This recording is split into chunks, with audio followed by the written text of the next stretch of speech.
Sudah selesai waktunya, kamu bebas pergi. Pintu penjara terbuka.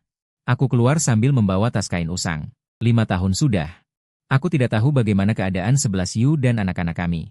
Dengan bantuan orang-orang besar yang membantuku dulu, hidup dan karirnya pasti berjalan lancar. Aku bergumam pada diri sendiri, 5 tahun lalu, untuk menyenangkan seorang petinggi, Wang 11 Yu memberinya obat yang belum berhasil kukembangkan.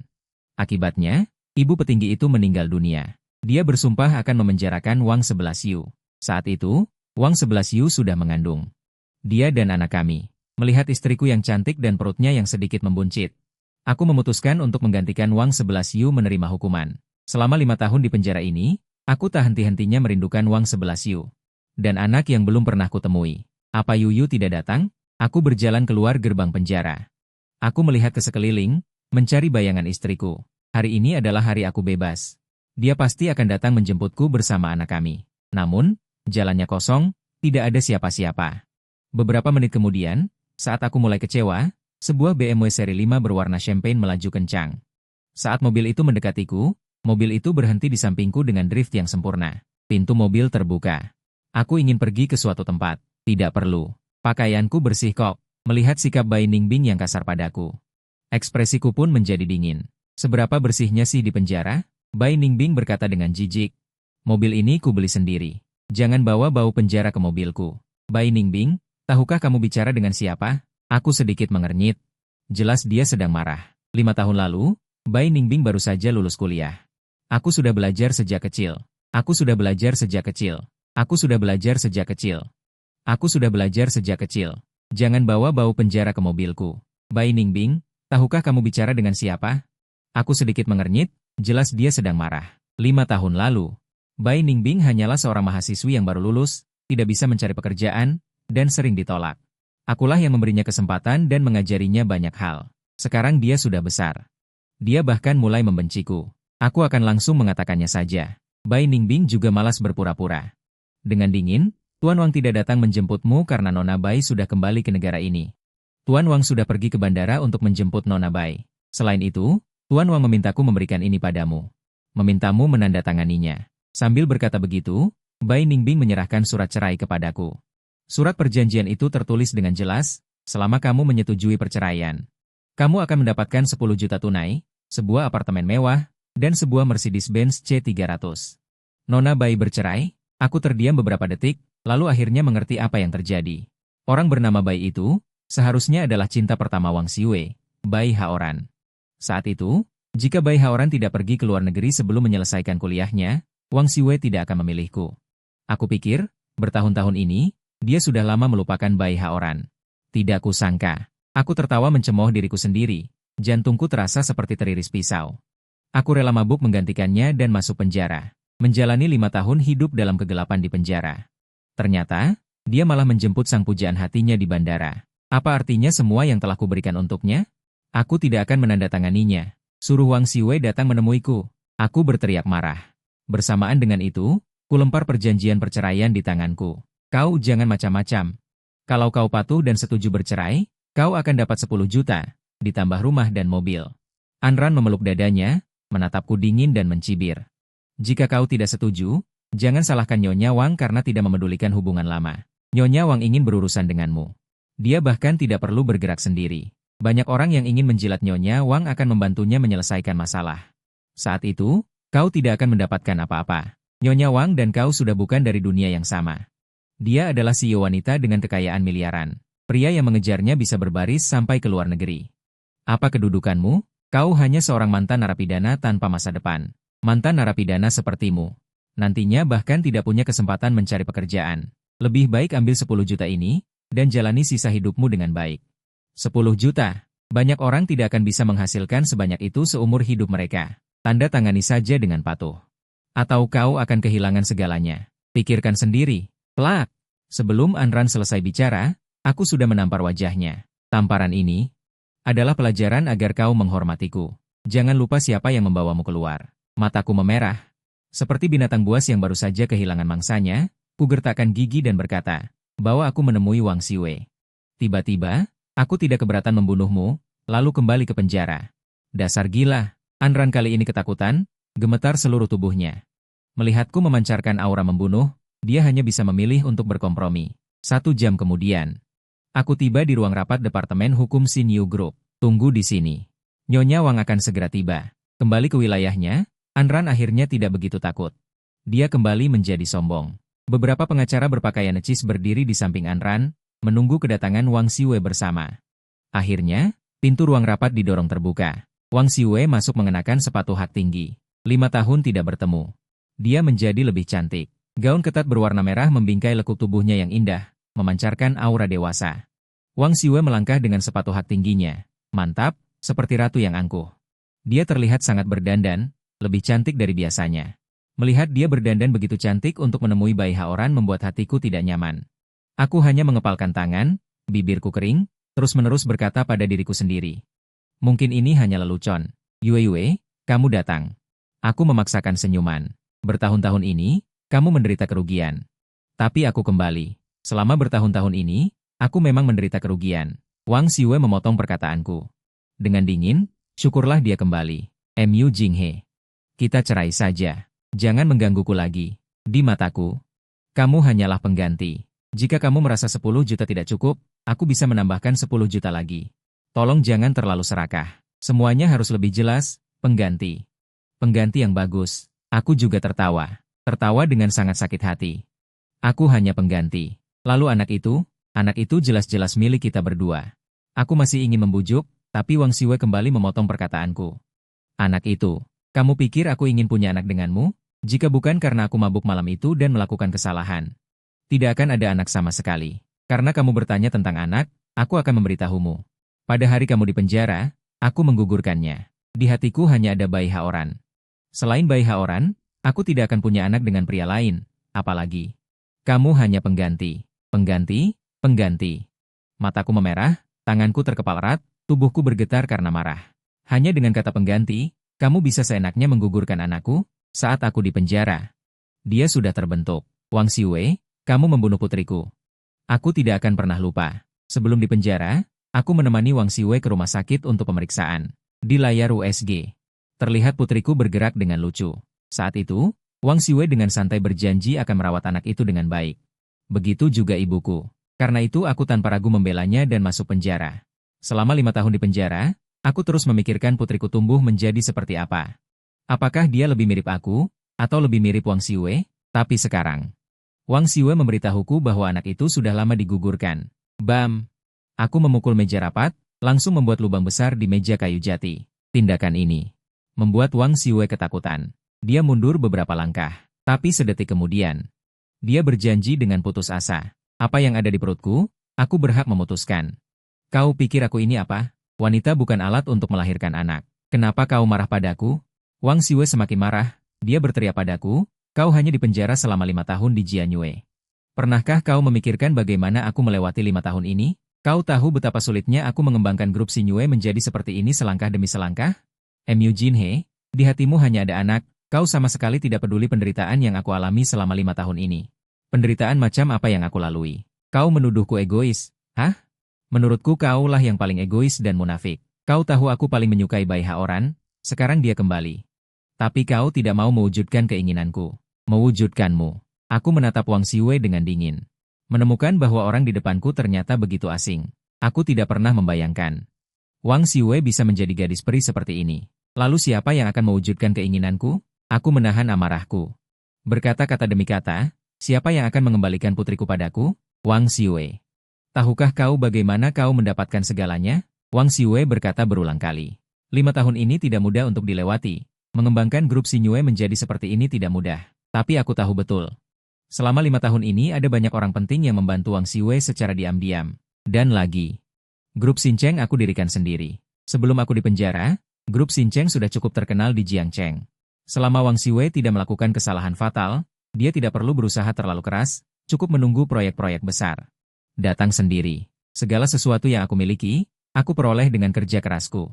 Wang Xiwei mengalirkan air mata, mengertakkan gigi dan berkata, 30 juta tidak boleh lebih. Mu Jinhe, jika kau menipuku, aku terpaksa menggunakan cara yang tidak konvensional. Membuatmu tidak bisa kembali ke Jiangcheng. Bisa. Sudah sampai tahap ini, aku juga tidak punya harapan lagi pada Wang Xiwei. Mengertakkan gigi dan berkata, Aku justru ingin merasakan cara Tuan Wang. Selain itu, aku akan menemui Bai Haoran. Bertanya padanya, apakah dia akan menyukai mantan istri narapidana? Mantan istri narapidana yang juga mantan bintang film. Mu Jinhe, jangan terlalu berlebihan. Wang Siwei panik seketika. Dia seperti kucing yang ekornya terinjak, bulunya berdiri semua. Alasan dia bersedia membayar 30 juta. Adalah untuk membungkamku. Jika Bai Haoran tahu ini, dia pasti akan melihat. Siapa yang berlebihan? Aku tertawa terbahak-bahak. Orang jahat membalikan keadaan. Masih menyalahkanku karena melawan orang jahat? Wang Siwei, kau menghancurkan segalanya untukku. Bahkan jika aku masuk neraka, aku akan menarikmu bersamaku. Melihat dia yang seperti monster yang patah. Wang Siwei tidak punya pilihan. Jika ini terus berlanjut, tidak hanya akan disalahpahami oleh Bai Haoran. Juga akan mempengaruhi reputasinya. Bagaimanapun, grup Xinyu akan segera listing. Saat ini, setiap berita negatif akan memengaruhi perkembangan Star Cheng Group. Saat ini, seluruh ruang rapat menjadi sunyi. Anran dan beberapa pengacara juga terdiam, menatap layar di depan mereka. Tanpa strategi apapun, Wang Siwei semakin gelisah. Sialan Mu Jinhe. Sudah menundanya menjemput Bai Haoran di bandara. Mungkinkah jamuan makan malam dengan lilin juga terlewat? Tidak bisa, kamu benar-benar tercela. Menggunakan Bai Haoran untuk mengancamku. Wang Siwei menggertakkan giginya. Sepasang mata indahnya menatapku dengan dingin. Sangat ingin membunuhnya. Selama kamu setuju bercerai, aku akan setuju memberikan anak perempuanmu kepadamu. Agar kalian wanita berkumpul kembali. Jika kamu masih menentangku, jangan salahkan aku jika aku membuatmu tidak pernah bisa melihat keke. Apa maksudmu? Suaraku bergetar, aku menelan ludah dengan gugup. Mungkinkah Wang Siwei tidak menggugurkan kandungannya? Janinnya tidak digugurkan. Wang Siwei menghela napas pelan. Ia teringat kata-kata dokter padanya. Awalnya ia bersiap menggugurkan kandungannya, tetapi dokter memberitahu Wang Siwei bahwa tubuhnya bermasalah. Jika ia menggugurkan anak ini, ia akan sulit hamil lagi. Oleh karena itu, Wang Siwei memutuskan untuk melahirkan anak itu. Benarkah? Kamu tidak berbohong padaku. Suaraku bergetar. Mataku kembali bersinar. Dengan adanya putriku, aku tidak perlu hidup lagi. Wang Siwei mencibir. Ironis. Mu Jinhe. Keke adalah daging yang terlepas dari tubuhku. Aku yang melahirkannya dan membesarkannya. Kamu tidak melakukan apa-apa. Mengapa kamu berpura-pura sangat peduli padanya? Sejak ia lahir sampai sekarang. Apakah kamu pernah memikul tanggung jawab sebagai seorang ayah? Kamu mengecewakan Keke, dan lebih lagi mengecewakanku. Wang Siwei melontarkan serangkaian pertanyaan. Aku bahkan tidak punya keinginan untuk menjelaskan. Aku dipenjara karena menggantikan Wang Siwei. Begitu keluar penjara, Wang Siwei memintaku bercerai. Meskipun aku tidak punya kesempatan merawat putriku, aku mengobati banyak orang penting di penjara.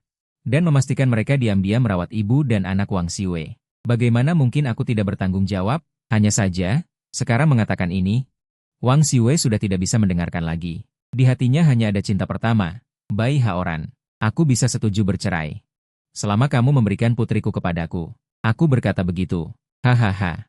Wang Siwei kembali mencibir. Mu Shengdao. Aku sudah menduganya. Kamu sama sekali tidak peduli. Di matamu hanya ada anak. Mu Jinghe. Aku memberimu dua pilihan. Jika kamu mau anak perempuanmu, kamu harus keluar dari rumah tanpa membawa apapun. Aku tidak akan memberimu sepeser pun. Jika kamu tidak mau anak perempuanmu, aku bisa sesuai dengan kesepakatan awal. Memberimu 30 juta, sebuah apartemen mewah, dan sebuah Mercedes-Benz S300. Pilihlah sendiri. Pikirkan baik-baik. Kamu sudah menjalani hukuman 5 tahun penjara. Kamu sudah tertinggal dari zaman. Dengan putri yang tidak punya apa-apa, ia hanya akan menderita. Nanti ketika ia sekolah, ia akan diejek oleh teman-temannya, mengatakan ayahnya tidak becus. Mau 30 juta untuk menikmati kekayaan dan kemewahan. Atau putri yang akan menderita seumur hidup? Pikirkan baik-baik. Kata-kata ini, semua mata tertuju padaku. Mereka semua menunggu pilihanku. Pengacara Zhang, siapkan kontraknya. Anran meminta pengacara menyiapkan 2 kontrak lagi dan meletakkannya di depanku. Mu Jinghe, giliranmu memilih. Aku rasa kau suka anak-anak. Pasti tidak peduli dengan 30 juta, kan? Dia bicara sarkasme. Dia sengaja memprovokasiku. Godaan 30 juta terlalu besar. Demi 30 juta. Aku mengambil pena dan tanpa ragu menandatangani salah satu kontrak. Tentu saja aku ingin putriku, Wang Siwei. Mulai sekarang, kita tidak punya hubungan lagi. Kapan kau akan mengembalikan putriku? Wang Siwei tadinya menyilangkan tangan, bersikap santai seperti menonton pertunjukan, tapi melihatku tanpa ragu. Memilih putri, dia benar-benar terkejut. Anran dan beberapa pengacara juga terkejut. Itu 30 juta. Aku bahkan tidak ragu sedikit pun, Melepaskan 30 juta. Kapan kau akan mengembalikan putriku? Aku bertanya lagi. Besok setelah kita mengambil akta cerai di kantor urusan sipil. Aku akan memberimu keke. Wang Xiwei berkata sambil mengertakkan gigi. Mu Jinghe. Setelah bercerai, aku lihat bagaimana kau akan membuat putri kita hidup enak. Kau akan menyesal. Itu tidak perlu kau khawatirkan. Aku meninggalkan sepatah kata dan langsung pergi. Siapa yang akan menyesal? Belum tentu. Keluar dari Sin Cheng Group. Aku berencana pulang menemui ibuku. Tiba-tiba, sebuah Rolls-Royce Phantom hitam berhenti di sampingku. Seorang wanita cantik berbaju merah turun dari mobil. Langsung berlari ke pelukanku. Dia terkesiap. Tabib, akhirnya aku menemukanmu. Aku Liu Yiren dari keluarga Liu. Kumohon, tolong selamatkan kakekku. Selama kau bisa menyelamatkan kakekku, aku bersedia melakukan apa saja. Melihat wanita yang dipeluknya. Kilatan cahaya melintas di mataku. Ternyata keluarga Liu, salah satu dari 4 keluarga besar di Jiangcheng. Namun, aku tidak berniat mencampuri urusan mereka. Sekarang aku hanya ingin pulang menemui ibuku. Nona Liu, aku ada urusan lain. Cari orang lain saja. Setelah berkata begitu, aku hendak pergi. Tetua Wei yang memintaku mencarimu. Melihatku akan pergi. Liu Yiren buru-buru berkata. Tetua Wei adalah jenderal tua dari Departemen Militer Jiangcheng, kekuasaan dan jaringannya adalah yang teratas. Dulu dia pernah menyelamatkan hidupku.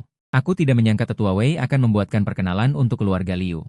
Saat Tetua Wei memperkenalkanku pada kalian. Dia berhutang nyawa lagi.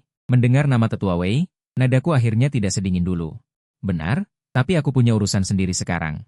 Aku tidak punya waktu untuk mengobati orang lain. Aku dipenjara 5 tahun. Memikirkan sikap Wang Xiwei padaku.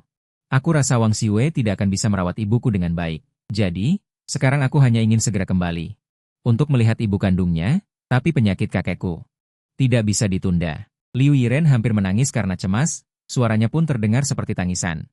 Kumohon, asalkan kau mau menolong, apapun permintaanmu.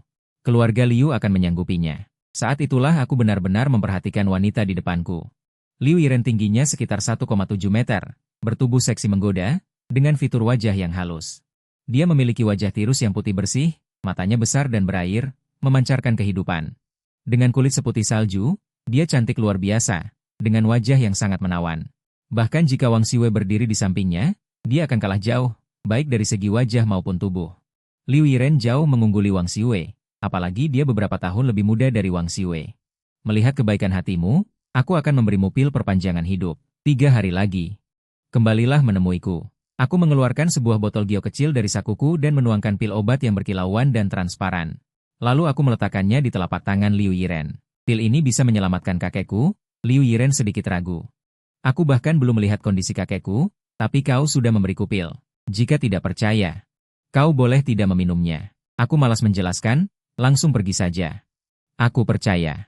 Liu Yiren tahu dia salah bicara, dan buru-buru mengejarku. Dengan tulus, tabib ilahi, maafkan perkataanku barusan. Karena aku sungguh sangat khawatir dengan kondisi kakekku. Kau adalah tabib ilahi yang direkomendasikan oleh orang tua. Aku pasti percaya padamu. 3 hari lagi, aku akan mengundangmu lagi. Boleh? Baiklah. Melihat ketulusan pengakuannya, aku tidak mempermasalahkannya. Terima kasih, tabib ilahi, atas penyelamatan jiwaku. Liu Yiren berterima kasih sekali lagi, lalu membawa pil perpanjangan hidup.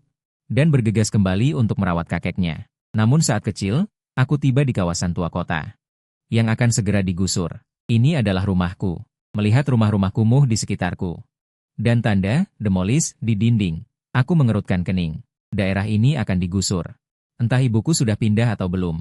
Saat aku ragu, terdengar suara seorang gadis yang familiar. Masuk ke telingaku. Kak, Mu Xiao sedang membawa sekantong bahan makanan. Setelah dia melihat wajahku, dia tercengang. Barang-barang di tangannya jatuh ke tanah. Setelah tertegun beberapa detik, Mu Xiao tiba-tiba memelukku dan menangis, berkata, Kak, ini benar-benar kau. Kau akhirnya pulang. Kau akhirnya pulang. Gadis bodoh. Aku sudah pulang, kenapa kau masih menangis? Aku menepuk-nepuk adikku dengan lembut, sambil mengelus kepalanya. Aku berkata lembut, kamu sudah kuliah tahun ini, kan? Kenapa masih sering menangis? Saat mengatakan ini, hidungku juga ikut rasa pedih. Sebelum masuk penjara, Mu11 Xiao masih seorang siswi SMP. Sekarang dia sudah jadi mahasiswi yang cantik. Setelah menenangkan emosi adiknya, aku bertanya, bagaimana kabar ibu? Ibu? Mata Mu11 Xiao berkedip-kedip, dia menggigit bibirnya dan tidak menjawab. Kakak, sebaiknya kamu pulang saja. Mendengar itu, Aku sudah punya firasat buruk. Aku segera berlari pulang. Begitu mendorong pintu depan, aku melihat ibu duduk di halaman. Hanya saja, dia duduk di kursi roda. Yu Cuilan, yang baru berusia 50 tahun. Tampak lesu dengan rambut memutih. Tubuhnya lemah dan dia terduduk melamun di kursi roda. Menyadari ada yang masuk, Yu Cuilan menatapku dan Mu11 Yao dengan pandangan kosong. Ibu, mataku terasa panas. Aku bergegas mendekat dan berlutut di depan ibu. Ibu, kaki Anda. Kenapa Anda semakin tua? Apa yang terjadi? Jin He, kamu Jin He? Yu Cuilan juga mengenali putranya. Dengan terharu, dia memegang wajahku sambil menangis. Aku akhirnya membuatmu kembali gemuk. Aku akhirnya membuatmu kembali gemuk. Huhuhu. Di sampingnya, Mu11 Yao juga terus mengusap air matanya. Dia berkata, Ibu, kakak.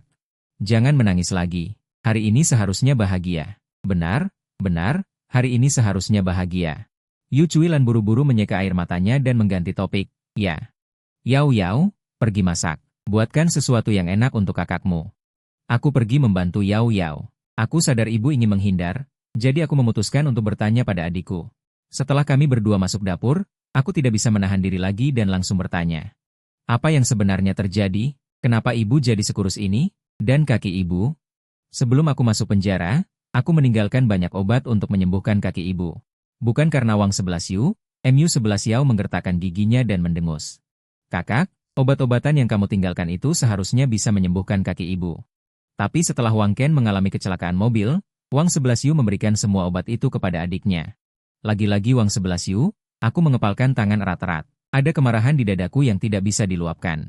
Tidak hanya itu, adiknya tahu rumah kita akan digusur. Akhir-akhir ini, dia datang mengganggu kami di rumah, mengatakan kamu sudah di penjara. Jadi rumah ini seharusnya dialihkan ke nama Wang 11 Yu. Dan uang ganti rugi gusuran ini juga harus diberikan kepada keluarga Wang. Mu11 Yao semakin menangis. Matanya kembali berkaca-kaca. Melihat adiknya begitu sedih, aku mengerti. Kenapa hanya dalam 5 tahun ibuku menjadi begitu tua? Kaki ibuku belum sembuh. Adikku masih seorang pelajar. 5 tahun ini, aku tidak tahu bagaimana mereka bisa bertahan. Aku tidak berani memikirkannya lagi, hanya merasa hati dingin dan marah. Tepat saat itu, terdengar teriakan bertanya, pintu didobrak terbuka. Lalu, aku mendengar suara yang familiar. Yao Yao, aku datang mencarimu lagi. Hehe, aku akan memberimu kesempatan terakhir. Pindahkan rumah itu atas nama kakakku. Kalau tidak, jangan salahkan aku jika aku berterus terang. Wang Ken. Mendengar suara di luar, Mu11 Yao yang berada di rumah pinggiran kota tiba-tiba merasa ngeri. Wajahnya dipenuhi kepanikan dan ketakutan. Apakah Wang Ken sering datang mengganggu? Di mataku terlintas rasa dingin. Baju pelindung tinggi yang aku siapkan untuk ibuku. Semuanya diambil oleh Wang Siwei dan diberikan kepada Wang Ken, menyebabkan kaki ibuku cacat hingga kini. Wang Ken tidak hanya tidak tahu berterima kasih, tapi juga datang mengganggu ibu dan adikku. Sungguh terkutuk. Kak, jangan gegabah.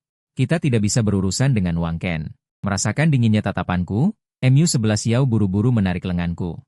Dia membujuk, aku akan mengusirnya saja. Kak, kamu tetap di sini, jangan keluar. Setelah berdiskusi sebentar, Mu11 Yao berjalan keluar sendirian. Di halaman, Wang Ken melihat Mu11 Yao keluar. Matanya berbinar, ekspresi licik muncul di wajahnya. Hahaha. Yao Yao, kamu semakin cantik setiap hari. Membuat kakakku gelisah. Mengapa kamu tidak membiarkanku memeliharamu saja? Aku akan memberimu 20.000 yuan setiap bulan. Bagaimana? Sekarang memelihara seorang mahasiswa, 10.000 yuan sudah cukup. Kak Ken sungguh murah hati. Gadis kecil, cepat kemari berterima kasih pada Kak Ken. Malam ini layani Kak Ken dengan baik. Kak Ken akan memberimu hadiah. Hahaha. Beberapa anak buah Bai Haoran mulai tertawa keras. Kamu tidak tahu malu. Wang Siwei memarahi dengan geram. Bagaimana aku tidak tahu malu? Bai Haoran tersenyum lebar. Tatapannya membara pada Wang Siwei. Dia balik bertanya, apakah kamu tidak tahu malu menjual dirimu di bar setiap hari? Atau, kamu memang dari sananya suka tidur dengan pria berbeda? Menjijikan. Apa katamu? Yu Cuilan yang tadinya diam akhirnya tidak tahan lagi. Emosinya meluap. Haoran, jangan memfitnah putriku. Siapa yang memfitnahnya? Bai Haoran tertawa dingin 2 kali dan melanjutkan, ada bar yang terkenal sebagai pemuas nafsu. Selama harganya cocok, wanita di dalamnya bisa tidur dengan siapa saja. Putrimu berjualan di sana. Kalau tidak, dari mana dia mendapat uang untukmu, orang tua bangka? Kalimat ini membuat Yu Cuilan benar-benar panik. Aku melihat tangannya yang gemetar erat mencengkeram pegangan kursi, wajahnya memucat. Wang Siwei buru-buru berlutut dan memegang tangan ibunya. Bu, Jangan dengarkan omong kosongnya. Yue, apa yang sebenarnya terjadi? Beritahu ibu. Suara Yu Cuilan terdengar serak. Ya Tuhan, ibu salah. Ibu pantas mati. Apa yang dia katakan semuanya palsu. Air mata Wang Xiwei berjatuhan ke lantai. Aku hanya menjual minuman di bar Yoyo. Sungguh, aku mengepalkan tanganku, mencengkeram telapak tanganku lebih keras. 5 tahun lalu saat aku di penjara, Yue baru saja masuk universitas. Sekarang melihat adikku dipermalukan seperti ini, kemarahan di dadaku hampir meledak. Dia pikir dia bisa berlagak suci padahal dia pelacur. Bai Haoran tiba-tiba mengulurkan tangan untuk menyentuh wajah Wang Xiwei. Aku tidak peduli kau menjual minuman atau dirimu. Sekarang segera balikan rumah itu atas nama kakakku. Tubuhku bereaksi lebih cepat dari otakku. Saat aku sadar, Bai Haoran sudah terlempar keluar seperti karung goni. Sendi-sendiku terasa sakit. Setiap pukulan yang kuterima di penjara selama 5 tahun terakhir ini berubah menjadi kekuatan di tinjuku. Sialan, siapa yang berani memukulku? Bai Haoran mengeluarkan 2 gigi berdarah. Setelah melihatku, dia tertawa terbahak-bahak. Mu Jin Chen, kapan kau keluar dari penjara? Kak, Wang Xiwei datang dan menarik lenganku. Jangan gegabah, mereka banyak. Aku bisa merasakan tangan adikku gemetar. Selama 5 tahun ini dia menanggung semuanya sendirian. Telapak tangannya kasar. Ibunya menangis di kursi roda tak bisa bernapas. Aku berbalik dan menyeka air matanya dengan lembut. Bu, mulai hari ini, tidak ada yang akan menggertak kita lagi. Saat anak buah Bai Haoran berteriak dan menyerbu, aku malah tersenyum. Di penjara, lelaki tua yang suka bercerita kisah usia mengajariku berkelahi dan berkata, Jin Chen, orang yang menyerangku langsung berlutut setelah kulempar dengan siku. Oh, kurang dari setengah menit. Sudah ada preman yang terkapar di tanah. Ini tidak mungkin. Bai Haoran terduduk di tanah dan merangkak mundur. Celana jasnya robek. Kau jelas-jelas mantan narapidana. Aku menginjak tangannya yang mencoba meraih ponsel. Aku berlutut dan menatap matanya yang ketakutan. Ingat, 5 tahun lalu kau mencuri obat penyelamat nyawa ibuku. Aku bersumpah saat itu. Jika kau berani menyentuh keluargaku lagi, aku akan mencabut semua gigimu satu persatu. Aku menatap mata Bai Haoran, membuatnya merasa ngeri dan gemetar. Dia tidak berani sombong lagi. Tatapan seperti ini, aku yakin Bai Haoran belum pernah melihatnya. Bahkan tatapan Lin Tianlong pun tidak sekejam ini. Saat ini, tatapanku seperti dewa kematian yang menatap orang yang sekarat. Tidak ada emosi di mataku. Tatapan asing yang begitu. Lebih menakutkan dari binatang buas. Aku tahu aku salah. Bai Haoran akhirnya ketakutan. Mohon ampuni aku. Demi kakakku, Mu Jin Chen. Lepaskan aku. Meskipun memohon di mulut, di hati dia berencana bagaimana membalas dendam setelah pergi. Kau bilang kau tahu salah, kau takut, ucapku dingin. Kak, jangan buat masalah jadi lebih besar. Xia Wanxi datang dan menarik tanganku, berteriak, cukup beri pelajaran saja. Menyeberangi jembatan lalu menghancurkannya. Dari perubahan mereka, aku tahu mereka sama sekali tidak peduli pada Keke. Aku mencekik leher Bai Haoran. Dengarkan baik-baik, apakah kalian menyiksa putriku? Tidak, sama sekali tidak. Suara Bai Haoran bergetar. Kepanikan melintas di matanya, tapi aku menangkapnya. Benar saja. Aku gemetar karena marah, mengeratkan cengkeramanku. Bai Haoran, kau tidak bisa menipuku. Jujurlah, apakah kau menyiksa putriku? Aku hanya sesekali memarahinya. Mata Bai Haoran berkedip panik. Tapi bagaimanapun, aku adalah pamannya. Plak! Aku meninju perutnya. Jika kau tidak jujur, aku akan mematahkan lenganmu. Aku akan bicara, aku akan bicara. Bai Haoran meringis kesakitan. Hanya sesekali memarahi, tapi sebagian besar waktu aku bersikap baik padanya. Lagi pula, kakakku memberinya uang tunjangan setiap bulan. Jika dia menyiksanya, dia tidak akan mendapat uang. Mendengar ini, amarahku membakar. Tapi aku tetap tidak tenang. Di mana Keke? Aku memutuskan untuk menjemput putriku hari ini. Apa yang kau inginkan? Kakakku bilang anak itu tidak boleh. Sebelum dia selesai bicara, aku mencekik lehernya. Wajahnya perlahan membiru seperti hati babi. Aku baru melepaskannya saat dia hampir mati lemas. Uhuk, uhuk. Bai Haoran terbatuk, memegangi lehernya dan bernapas terengah-engah. Di mana Keke? Aku bertanya lagi. Di rumahku, di kediaman Xu Xiang. Dia akhirnya mengaku. Aku mengambil kunci mobilnya yang jatuh dan menoleh ke Chen Xiao. Yao, kau tunggu di rumah bersama ibu. Aku akan membawa Keke kembali sekarang. Para pengawal yang aku pukul pingsan setidaknya butuh setengah hari untuk sadar. Yao, tunggu di rumah bersama ibu. Aku akan segera membawa Keke kembali. Anak buah yang pingsan itu butuh setengah hari baru bisa sadar. Mereka tidak akan mendapatkan Bai Haoran yang utuh. Setengah jam kemudian, aku membawa Bai Haoran ke kediaman Xu Xiang. Saat menekan bel, aku tiba-tiba mendengar teriakan dari dalam. Keke, Keke tidak sengaja. Sialan, dasar anak nakal, kau bahkan tidak bisa menuangkan air dengan benar. Geraman seorang wanita paruh baya. Suara cambuk kulit bercampur dengan rengekan anak-anak membuatku langsung mengamuk. Plak! Aku menendang pintu villa. Plak! Aku menendang lagi. Pintu depan villa langsung penyok besar. Jika aku tidak khawatir pintu itu akan melukai putriku di dalam villa, pintu ini, aku bisa saja menendangnya hingga terbang. Suara keras itu membuat Wang Yinghua di dalam villa sangat terkejut. Plak! Aku menendang lagi. Tendangan ini langsung membuka pintu villa. Di dalam villa, seorang gadis kecil kurus meringkuk di samping meja kopi. Air mata masih membasahi wajah kecilnya, dia menggigit bibirnya, berusaha keras agar tidak menangis. Wang Yinghua memegang cambuk kulit, mengangkatnya tinggi-tinggi, siap memukul.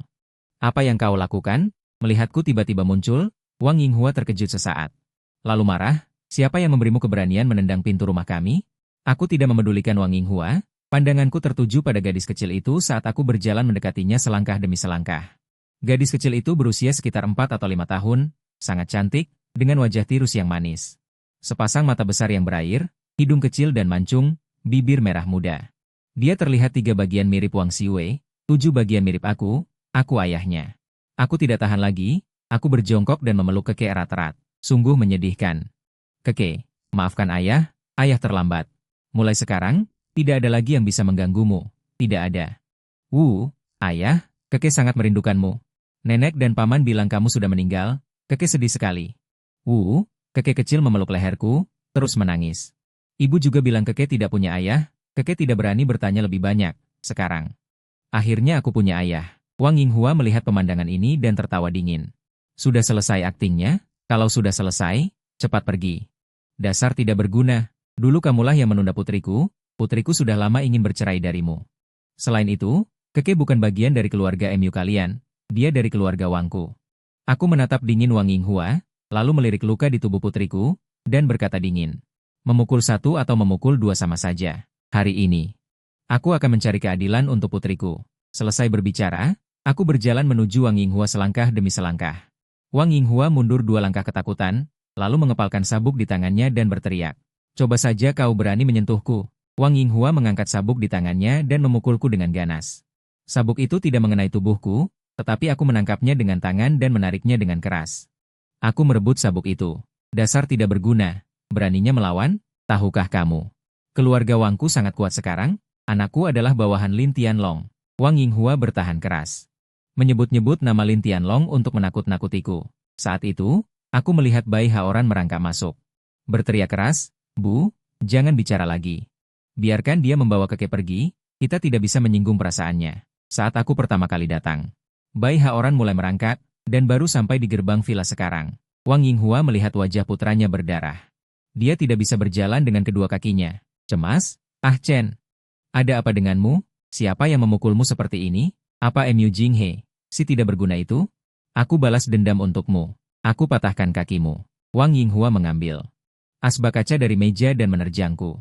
Xiao Keke sampai menangis. Tarikan waktu menarikku, ayah, cepat menghindar. Sudah tua. Jangan pukul ayah. Keke mohon. Aku melindungi putriku dengan tangan kiri. Tangan kanan mengencangkan sabuk. Saat Wang Yinghua menerjang, sabuk itu menghantam keras wajah Wang Yinghua. Setengah wajah Wang Yinghua berdarah akibat pukulan. Dia benar-benar menjadi gila dan berteriak. Karena bajingan kecil ini, kamu berani memukulku, Mu Jinghe.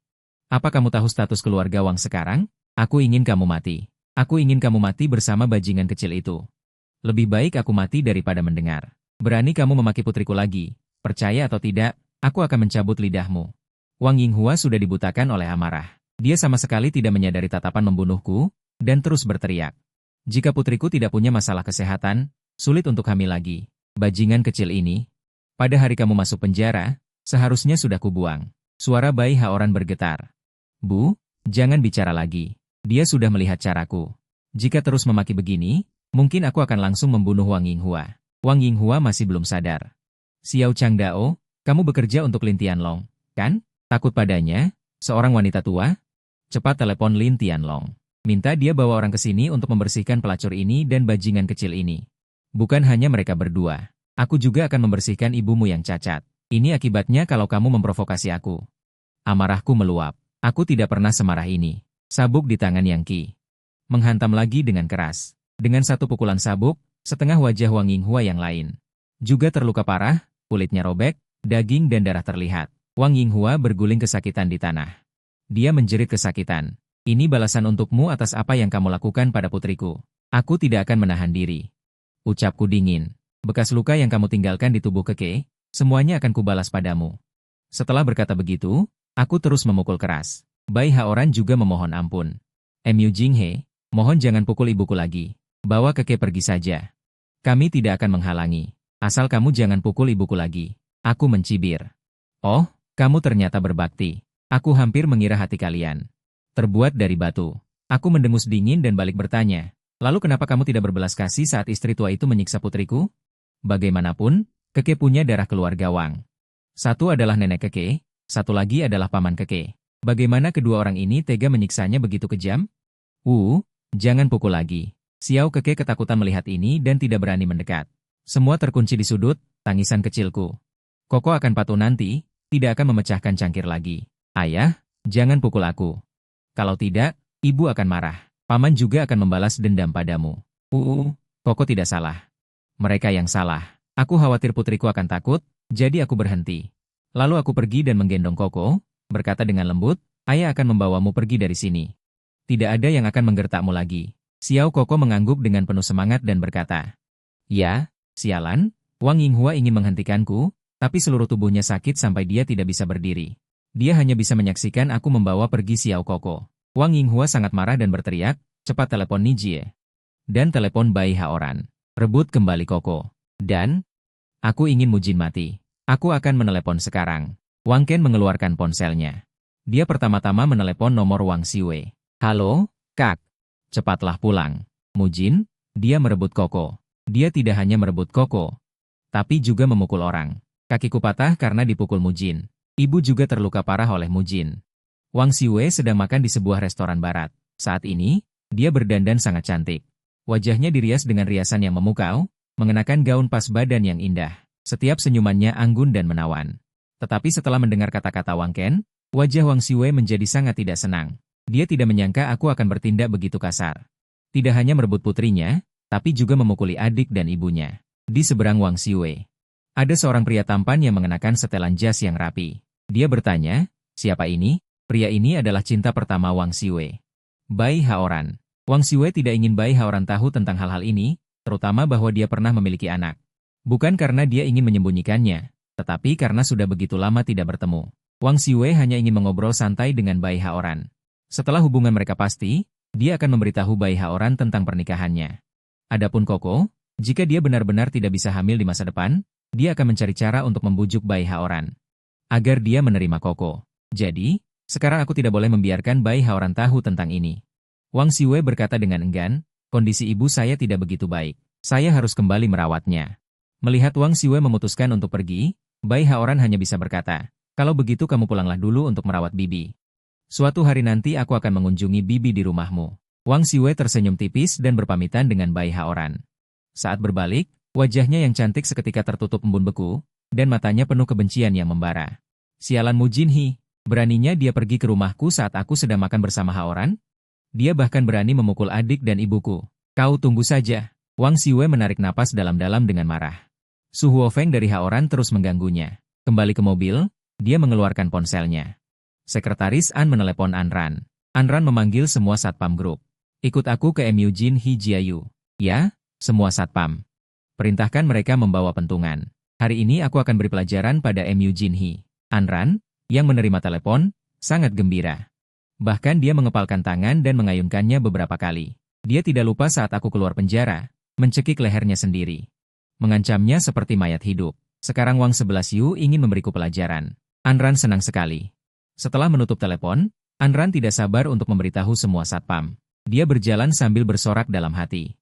Mu Jinhi, lihat apa yang akan kau lakukan kali ini. Setelah Wang Ken menelepon Wang 11 Yu. Dia menelepon Bai Haoran. Kemudian di KTV mewah, dia menjawab telepon dengan suara serak. Saat ini dia berada di ruang KTV mewah, memeluk dua wanita seksi yang hanya mengenakan pakaian dalam. Mereka sangat cantik, bertubuh bagus, dan sangat pengertian. Melihat Bai Haoran menelepon, mereka segera berhenti bermanja-manja. Wang Ken berkata dengan lembut, Bai Ge, aku dipukuli. Aku sibuk mengurus penggusuran distrik Tua Cheng, tapi malah dipukuli oleh seorang anak muda. Bai Ge, kau harus membalaskannya untukku. Bai Hauran sedikit mengernyit. Tidak mungkin. Selama bertahun-tahun, Bai Hauran sangat memperhatikan Wang 11 Yu dan Wang Ken. Banyak orang di Jiangcheng tahu bahwa keluarga Wang dijaga oleh Bai Hauran. Terutama Wang Ken, dia bukan hanya tangan kananku. Bisnis penggusuran distrik Tua Cheng juga dikelola oleh Wang Ken untuk Bai Hauran. Meskipun Wang Ken juga mendapat banyak keuntungan. Bai Hauran merasa itu wajar. Orang serakah, selama tidak mengganggu kepentingannya sendiri. Selama Wang Ken mampu mendapatkannya, itu baik-baik saja. Sekarang Wang Ken dipukuli, Bai Hauran sebagai bosnya.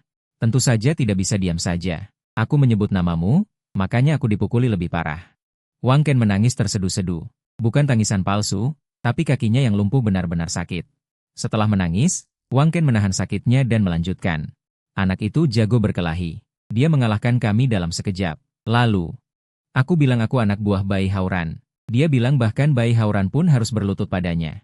Setelah berkata begitu, dia juga mematahkan tempurung lututku. Sekarang kedua kakiku lumpuh. Bai Ge, kau harus membalaskanku. Wang Ken semakin merasa kasihan pada dirinya sendiri. Dia tidak bisa menahan tangisnya lagi. Mata Bai Hauran menajam, kilatan dingin melintas di matanya. Dia tahu watak Wang Ken dan paham pasti ada kelebihan dalam perkataannya, tapi itu tidak penting. Yang penting anak buah Bai Hauran kakinya lumpuh. Jika dia tidak membalasnya, bagaimana dia masih bisa punya muka di dunia bawah? Wang Ken menggertakkan giginya dan berkata, terima kasih, Kak Bai. Kak Bai? Anda harus membunuhnya. Bai Hauran sedikit mengangguk, lalu bertanya. Apa nama anak itu? Wang Ken tidak sabar, Mu Jinghe. Rumahnya ada di kota tua, di area yang saya tanggung untuk dibongkar, rumah nomor 136. Mendengar nama itu, Bai Hauran tertegun. Dia tidak pernah menyangka bahwa orang yang diminta Wang Ken untuk dihajar adalah aku. Beberapa tahun lalu, Bai Hauran memusnahkan seluruh keluarga musuhnya. Lalu ditangkap dan dipenjara. Meskipun kemudian ada bawahan yang mengaku bersalah, dia tetap mendekam di penjara selama 2 bulan. Selama 2 bulan itulah Bai Hauran mengenalku. Setelah keluar dari penjara, alasan mengapa Bai Hauran terus menjaga keluarga Wang adalah karena perkataanku. Aku tidak menyangka Wang Ken si bodoh ini membuatku terharu. Wang Ken mengira Bai Hauran tidak mendengar namanya dengan jelas, lalu cepat-cepat menjelaskan, Muzi Mu dari Jin Hitianxia. Kak Bai, anak itu baru keluar belum lama ini. Sekarang dia ada di rumah nomor 136 di kota tua. Dia juga punya ibu yang cacat, dan adik perempuan yang tidak punya anak.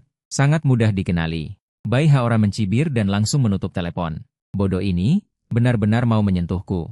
Apa dia punya tinja di otaknya? Saat ini, Bai Hauran juga sangat bingung. Aku tidak tahu apakah Wang Ken akan membuatku bertanggung jawab atas masalah sebesar ini. Setelah terdiam beberapa detik, Bai Hauran memutuskan untuk turun tangan sendiri. Dia datang menemuiku.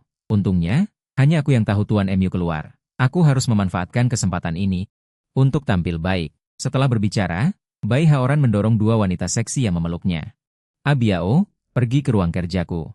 Bawa beberapa koleksiku yang paling berharga. Panggil beberapa adik kecil yang berani, dan temani aku pergi. Bawahan yang dipanggil Abiao, meskipun tidak tahu apa yang ingin dilakukan Bai Hauran, tidak banyak bertanya. Dia segera pergi menjalankan perintah. Aku sedang mengendarai mobil Wang Ken, membawa putriku. Dalam perjalanan pulang, Xiao Keke duduk dengan tenang di kursi penumpang, tidak berani berbicara. Jangan takut, ayah hanya akan melindungimu. Melindungimu selamanya. Mataku penuh kasih sayang. Aku mengusap kepalanya. Xiao Keke menggelengkan kepalanya. Dia berkata dengan serius, ibu tidak pernah memukul Keke, tapi ibu sangat sibuk. Dia jarang pulang. Kadang dia video call dengan Keke. Saat itu, nenek dan paman sangat peduli pada Keke, lalu meminta ibu untuk mengirim lebih banyak uang ke rumah. Mendengar Wang Xiwei tidak menyiksa putrinya, aku menghela napas lega. Bukan karena aku berpikir Wang Xiwei masih bisa diselamatkan, tetapi karena aku bersyukur dia tidak lagi menyakiti putrinya dan menambah trauma masa kecilnya. Melahirkannya tetapi tidak membesarkannya, dia sama sekali tidak layak menjadi ibu Keke. Aku mendengus dalam hati. Jika Wang Xiwei mau sedikit lebih peduli pada putrinya, Wang Yinghua dan Wang Ken tidak akan menyiksa Keke seperti ini. Aku tidak menjelek-jelekan Wang Xiwei di depan putriku, tetapi bertanya, beritahu ayah. Apakah Keke nama panggilanmu? Keke adalah nama lengkapku. Nama lengkapku Wang Keke. Xiao Keke berkedip dan berkata, bahkan nama saja diberikan dengan santai. Aku menghela napas lagi di dalam hati, lalu berkata, ayah bermarga Mu. Kamu juga harus bermarga Mu. Mulai sekarang, kamu bernama Mu Keke. Sebenarnya aku ingin memberi putriku nama yang lebih indah dan bermakna, tapi aku takut putriku tidak bisa menerimanya sekaligus. Jadi aku membatalkan perubahan nama, dan hanya membiarkan putriku mengikuti marga ayah. Setelah selesai berbicara, aku dengan hati-hati bertanya lagi, apakah kamu mau mengikuti marga ayah? Tapi ini adalah pertemuan pertama kita. Tapi Xiao Keke mungkin merasakan bahwa ayah memperlakukannya dengan sangat baik dan selalu melindunginya. Dia selalu memperhatikan perasaannya. Ini adalah kasih sayang dan kehangatan keluarga yang belum pernah dinikmati Xiao Keke sebelumnya. Keke ingin mengikuti marga ayah. Xiao Keke berkata tanpa ragu, anak-anak lain juga mengikuti marga ayah mereka. Mereka semua bilang ayah sudah meninggal, jadi aku bermarga Wang. Sepertinya dia takut aku marah. Suara Xiao Keke semakin kecil. Aku mengulurkan tangan dan mengusap rambut putriku, lalu tersenyum dan berkata, mereka berbohong padamu. Bukankah ayah baik-baik saja? Xiao Keke mengangguk dengan kuat. Dia berkata dengan keras, ayah baik-baik saja. Keke punya ayah. Melihat putrinya cepat menerimaku, aku juga merasa lega. Kami segera kembali ke kota tua. Yu Cuilan dan MU11 Xiao sudah menunggu di depan rumah. Melihatku kembali, mereka akhirnya merasa lega. Sesaat kemudian, mereka melihatku menggendong seorang gadis kecil dari kursi penumpang. Keke. Ini pasti Keke. Yu Cuilan sangat emosional, mendesak. Cepat dorong aku ke depan, aku ingin melihat cucuku. Dia hanya menyesal tidak bisa berdiri. Kalau tidak, dia pasti akan bergegas ke depan dan memeluk cucunya dengan lembut dan mengangkatnya tinggi-tinggi. Sejak aku di penjara, Wang Xiwei jarang berinteraksi dengan keluarga MU. Bahkan setelah melahirkan, dia tidak membiarkan Yu Cuilan dan MU11 Xiao melihatnya sekalipun. Lebih tepatnya, mereka tidak diizinkan untuk melihat anak itu. Selama 5 tahun ini, Yu Cuilan dan MU11 Xiao telah mencoba berbagai cara, tetapi mereka tidak pernah bertemu Keke. Paling banyak, mereka hanya tahu nama Keke. Kakak, kamu membawa Keke kembali. MU11 Xiao juga sangat senang. Kakak, kamu membawa Koko kembali. Mu Xiao juga senang. Menatap keponakan kecilnya dengan penuh harap. Keke, ini nenek. Ini Bibi. Aku memperkenalkan dengan lembut. Nenek. Bibi. Xiao Keke sedikit pemalu dan bersembunyi di belakangku. Dia berteriak pelan. Mendengar cucunya memanggil nenek, Yu Cuilan menangis karena kegembiraan. Dia mengulurkan tangan, mencoba meraih tangan Xiao Keke. Xiao Keke bersembunyi di belakangku. Melihat adegan ini, setelah beberapa detik, aku melangkah maju dengan terisak. Dia mengulurkan tangan kecilnya dan menggenggam salah satu jari Yu Cuilan. Anak yang baik sekali. Ayo kita pulang. Di rumah sudah dimasak daging babi kecap dan paha ayam untuk Keke. Yu Cuilan sangat senang. Saat keempat anggota keluarga itu bersiap untuk kembali, tiba-tiba muncul sebuah mobil bisnis hitam Maybach. Di belakang Maybach hitam ini, masih ada beberapa mobil berwarna berbeda. Mobil seharga ratusan ribu, juga mobil seharga 2 hingga 300 ribu. Total ada 13-14 mobil. Melihat mobil-mobil ini, aku tidak bisa menahan kerutan di dahiku. Karena di antaranya ada sebuah BMW berwarna sampanye. Itu mobil Anran. Artinya, kelompok ini adalah orang-orang Wang Xiwei. Di mobil Maybach hitam yang memimpin, seharusnya duduk Wang Xiwei. Beberapa mobil langsung memblokir pintu rumah MU. Setelah mobil-mobil itu berhenti, sopir turun dan membuka pintu. Detik berikutnya, Wang Xiwei muncul di hadapanku. MU Jinhe. Kau benar-benar membawa kabur putriku. Beraninya kau. Wang Xiwei menatapku dengan wajah dingin dan berkata. Kemudian, pandangannya tertuju pada Keke kecil. Dengan nada memerintah, dia berkata, Keke, cepat kemari dan ikut aku pulang.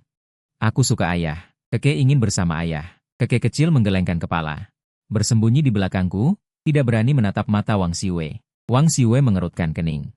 Mengertakkan gigi, dia berkata, kau memberinya ramuan apa sampai dia seperti ini padamu? Baru sebentar, dia sudah ingin bersamamu. Apa aku perlu memberinya ramuan? Aku memang pernah pergi. Melihat Wang Xiwei berani datang, aku langsung bertanya. Ibumu dan adikmu tidak menganggap Keke sebagai keluarga? Itu belum seberapa. Mereka bahkan menyiksanya. Karena Keke memecahkan sebuah gelas. Ma Yinghua memukul Keke dengan ikat pinggang. Wang Xiwei, kau sama sekali tidak peduli pada putrimu. Kenapa kau malah datang merebut putriku? Kau ingin membawanya ke keluarga Wang untuk memenuhi keinginan mesum nenekmu yang aneh itu lagi? Diam. Jangan bicara buruk tentang ibuku. Wang Xiwei berteriak. Mu Jinghe, kau memukul ibuku dan adikku seperti itu, bahkan menghina mereka dengan kata-kata. Selama 5 tahun kau di penjara, apa yang kau pelajari hanya berkelahi? Dalam perjalanan ke sini, Wang Xiwei melakukan panggilan video panjang dengan Bai Haoran. Kedua kaki Bai Haoran lumpuh, dia terbaring di ambulans. Dalam perjalanan ke rumah sakit, wajah Ma Yinghua sudah hancur, rambutnya acak-acakan. Cheongsam di tubuhnya juga robek. Dia terus-menerus memarahiku. Tuan Wang, Kau harus membalaskan dendamku dan adikku. Jangan ampuni Mu Jinhe. Kalau tidak, aku tidak akan mati dengan tenang. Mengingat ibunya yang kesakitan dalam video, Wang Xiwei sangat marah. Mu Jinhe, kau sangat pandai berkelahi, bukan? Hari ini aku ingin melihat, apakah kau bisa mengalahkan semua satpam di grup Shinsueku. Pada saat ini, semua satpam sudah turun dari mobil dan berdiri berbaris di belakang Wang Xiwei. Aku siap bertindak kapan saja. Bukankah aku seharusnya memukul mereka? Aku menggelengkan kepala. Aku merasa Wang Xiwei sangat lucu, lalu menunjuk bekas luka di lengan putrinya. Dia bertanya satu persatu, saat Ma Yinghua menyiksa Keke. Mengapa kamu tidak marah? Saat Bai Haoran menyiksa Keke. Mengapa kamu tidak marah? Bekas luka ini dicambuk dengan ikat pinggang. Bekas luka ini dicakar dengan kuku. Ini adalah pergulatan, bekas luka ini. Apakah kamu, Wang Xiwei, buta dan tidak melihat, atau pura-pura tidak melihat? Adapun aku mematahkan kedua kaki Bai Haoran. Dia pantas mendapatkannya. Wang Xiwei, kamu mengambil Yao Gao yang ditinggalkan ibuku untukku. Untuk mengobati kedua kaki adikmu, menyebabkan ibuku duduk di kursi roda selama 5 tahun. Bai Haoran malah tidak berterima kasih. Dia bahkan ingin merebut rumah keluargaku dan menindas adikku. Aku belum mematahkan anggota tubuhnya. Itu sudah sangat murah hati. Pertanyaan itu membuat Wang Xiwei tidak bisa berkata-kata. Dia bukan orang bodoh, dia bisa melihat luka di tubuh putrinya, luka batin. Ada juga luka fisik. Dan semua bekas luka itu berada di bagian tubuh yang bisa ditutupi pakaian. Wang Xiwei tiba-tiba mengerti mengapa setiap kali mereka video call. Putrinya selalu tidak wajar, matanya mengelak. Saat itu, Wang Xiwei berpikir Keke hanya pemalu. Sekarang dia berpikir sepertinya tidak begitu. Presiden Wang, sekarang bukan waktunya untuk berdebat dengannya. Nyonya dan Tuan Muda Haoran terluka lebih parah. Wang Xiwei mengertakkan gigi dan memerintahkan, semua satpam grup Shinsui, dengarkan. Pukuli dia dengan keras, patahkan kedua kakinya juga, untuk membalaskan dendam adikku. Jangan pukul ayah. Tepat saat semua satpam bersiap bergerak, Keke kecil yang bersembunyi di belakangku. Tiba-tiba berteriak, Ibu, tolong jangan biarkan mereka memukul ayah. Aku akan ikut denganmu pulang. Keke akan sangat patuh, tidak akan membuat kakek dan paman marah lagi. Keke bisa mencuci piring, menyapu lantai, memasak. Keke pasti akan patuh. Tolong jangan biarkan mereka memukul ayah. Keke yang tadinya ketakutan, bahkan tidak berani berbicara keras, sekarang mengumpulkan keberanian dan berteriak kepada semua orang di seberang. Adegan ini membuat semua orang tertegun, para satpam juga menghentikan gerakan mereka dan secara naluriah menoleh ke arah Wang Xiwei. Menunggu keputusan Wang Xiwei, aku mengusap kepala kecil putrinya dan berkata dengan lembut. Ini masalah orang dewasa, biarkan ayah yang menyelesaikannya. Keke ikutlah dengan bibi dan nenek pulang dulu. Setelah berbicara, aku mengedipkan mata pada Mu Xiao. Kakak, hati-hati ya, Keke, pulanglah dengan bibi. Mu Xiao datang, menggendong Keke, lalu mendorong ibunya. Keluarga 3 orang itu kembali ke rumah. Aku di rumah. Jin He, hati-hati. Yu Cuilan masih sangat khawatir. Matanya terus menatapku, enggan berpisah. Ibu, jangan khawatir. Kakak pasti baik-baik saja. Memikirkan aku membawa Bai Haoran dan sekelompok orang, Mu Xiao menghibur. Kakakku pandai berkelahi, hanya saja. Wang Xiwei melihat Keke masuk ke dalam kayu. Wajahnya semakin jelek, menggertakkan gigi dan berkata. Aku tidak menyangka setelah bertahun-tahun hanya membesarkan seekor anak yang tidak tahu berterima kasih. Tuan Wang, selama Mu Jinhe diatasi, lalu Keke dibawa kembali.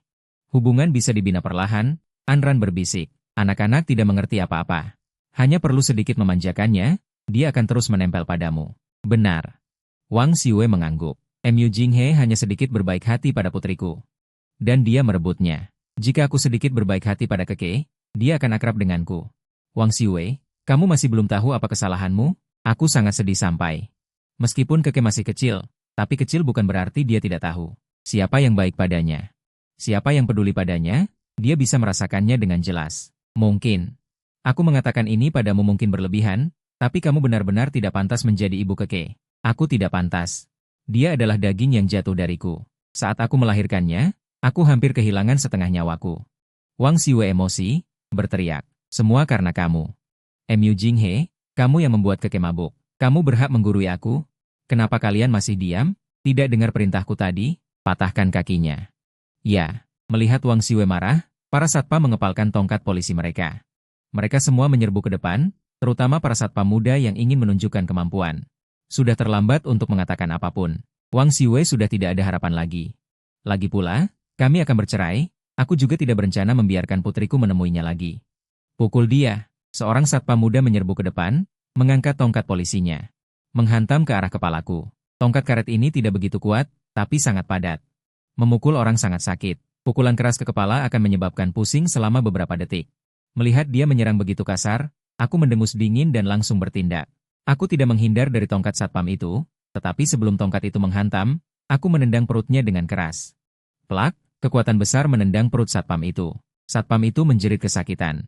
Dia merasa seolah-olah ditabrak oleh mobil van yang lewat. Tubuhnya langsung terlempar oleh kekuatan ini. Ia terlempar hingga 7-8 meter sebelum jatuh ke tanah dan pingsan. Para satpam lain yang melihat kejadian itu terkejut. Sial, dia sangat kuat.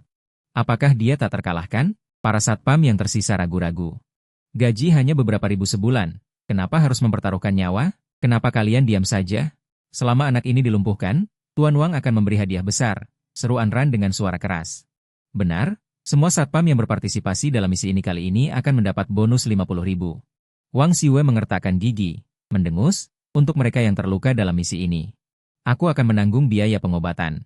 Jika ada yang berhasil melumpuhkannya, aku akan memberi hadiah tambahan 500.000 tunai. Menjadi satpam hanya digaji 3-4 ribu sebulan, bonus 5 tahun setara dengan penghasilan mereka setahun. Dan setelah mengalahkanku, juga akan mendapatkan bonus 500.000. Dengan hadiah besar, pasti ada orang yang berani. Ayo bertarung. Para satpam yang tadinya penakut kembali berani, satu persatu menyerbu ke arahku lagi. Aku mendengus dingin, tidak menahan diri lagi, dan mulai menyerang balik. Aku bergerak, tubuhku membawa bayangan berkecepatan tinggi menerobos kerumunan. Para satpam sama sekali tidak bisa melihat gerakanku, tongkat polisi di tangan mereka tidak tahu harus dipukul kemana. Aku bergerak cepat. Setiap kali aku bergerak, seorang satpam akan menjerit kesakitan dan jatuh. Namun, targetku bukanlah para satpam ini, melainkan Anran dan Wang Siwe. Bagaimana bisa begini? Wang Siwe menatap pemandangan itu dengan mata terbelalak, senyumnya dipenuhi keterkejutan. Dia. Bagaimana dia bisa begitu kuat? Suara Anran bergetar, seandainya aku tahu dia sekuat ini.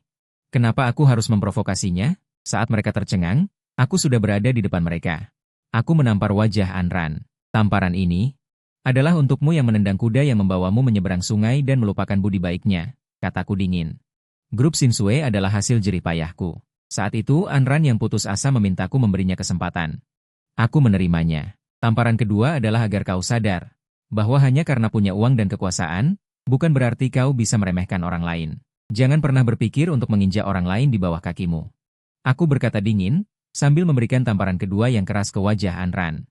Wajahnya yang mungil dan cantik seketika bengkak. Bekas tamparan merah padam. Mulut yang berdarah, rambut acak-acakan, membuat Anran terlihat sangat menyedihkan. Wang Siwe panik. Dia tidak menyangka aku akan begitu kejam. Giliranmu. Mataku tertuju pada wajah Wang Siwe, tatapanku semakin dingin. Kau berani memukulku? Melihat tatapanku yang dingin, Wang Siwe akhirnya ketakutan. Tapi dia tidak merasa melakukan kesalahan. Masih dengan sikap yang sangat kuat, berteriak, Mu Jinghe. Kenapa kamu menamparku? Beraninya kamu menamparku? Plak! Aku sama sekali tidak menjawab Wang Siwe. Aku menamparnya. Tamparan itu tidak kalah kuatnya dengan tamparan pada Anran. Bahkan lebih kuat. Setelah satu tamparan, lalu tamparan lagi. Plak! Plak! Plak! Aku memasang wajah dingin, tidak berkata apa-apa. Setelah menampar 5 kali berturut-turut, barulah aku berkata, kamu menamparku? Kenapa kamu menamparku? Wang Siwe merasa wajahnya panas terbakar. Tanpa berpikir, dia tahu wajahnya pasti memar. Dia menyentuh wajahnya dan menemukan jarinya berlumuran darah. Mentalnya semakin runtuh. Mu Jinghe, aku membencimu. Berani sekali kamu melakukan ini padaku. Kamu pantas dihukum lebih dari mereka. Aku berkata dengan dingin, aku masuk penjara menggantikanmu. 5 tahun ini, meskipun kamu tidak bisa melupakan Han Xiaoyu, kamu seharusnya tidak menyiksa keluargaku. Karena kamu, kaki ibuku cacat. Karena kamu, adikku terpaksa bekerja di bar menjual minuman. Karena kamu, putriku disiksa oleh Hem Ainghua dan Bai Haoran selama lebih dari 4 tahun. Saat aku pergi, seluruh sinye grup aku berikan padamu. Grup bernilai ratusan juta. Jika saja kamu punya sedikit hati nurani, keluargaku tidak akan hidup begitu menderita. Wang Siwe, kamu pikir aku tidak pantas menamparku? Aku sudah lama kecewa pada Wang Siwe. Saat ini aku tidak sedang berbicara dengan Wang Siwe, tetapi melampiaskan amarahku. Wang Siwe terdiam, tapi dia tidak mau mengakui kesalahannya. Meskipun aku salah, aku tidak boleh memukul wanita. Lagi pula wajahnya sudah bengkak. Bagaimana aku bisa bertemu Han Xiaoyun dengan wajah seperti ini? Wang Siwe sangat kesakitan. Tapi dia tidak mau mengaku kalah di depanku. Sambil mengertakkan gigi, Mu Jinghe, jangan pikir wanita mudah diganggu. Bertahun-tahun ini, aku juga mengenal banyak tokoh penting di Jiangcheng. Kamu memperlakukanku seperti ini, aku pasti akan membuatmu menderita. Aku menoleh dan melihat tidak jauh dari sini. Ada sebuah Mercedes-Benz hitam besar mendekat, diikuti belasan Mercedes-Benz S-Class. Rombongan mobil yang rapi, sangat mengesankan. Saat melihat nomor plat mobil, aku memperhatikan mata Wang Xiwei tiba-tiba berbinar. Dia mengenali mobil ini adalah milik Bai Haoran, sang kaisar bawah tanah Jiangcheng. Wajah Wang Xiwei memerah. Dia menoleh ke arahku dan mencibir, pasti Ashen yang mengadu. Bai Haoran paling tidak suka diganggu. Tunggu saja kamu dihukum. Anran juga menatapku dengan galak. Pak Bai dan Pak Wang punya hubungan sangat dekat. Kamu tamat. Aku melihat rombongan mobil yang semakin mendekat. Mendengar Wang Xiwei terus memprovokasi. Kamu memang tangguh, tapi bisakah kamu melawan orang-orang nekat di bawah Bai Haoran?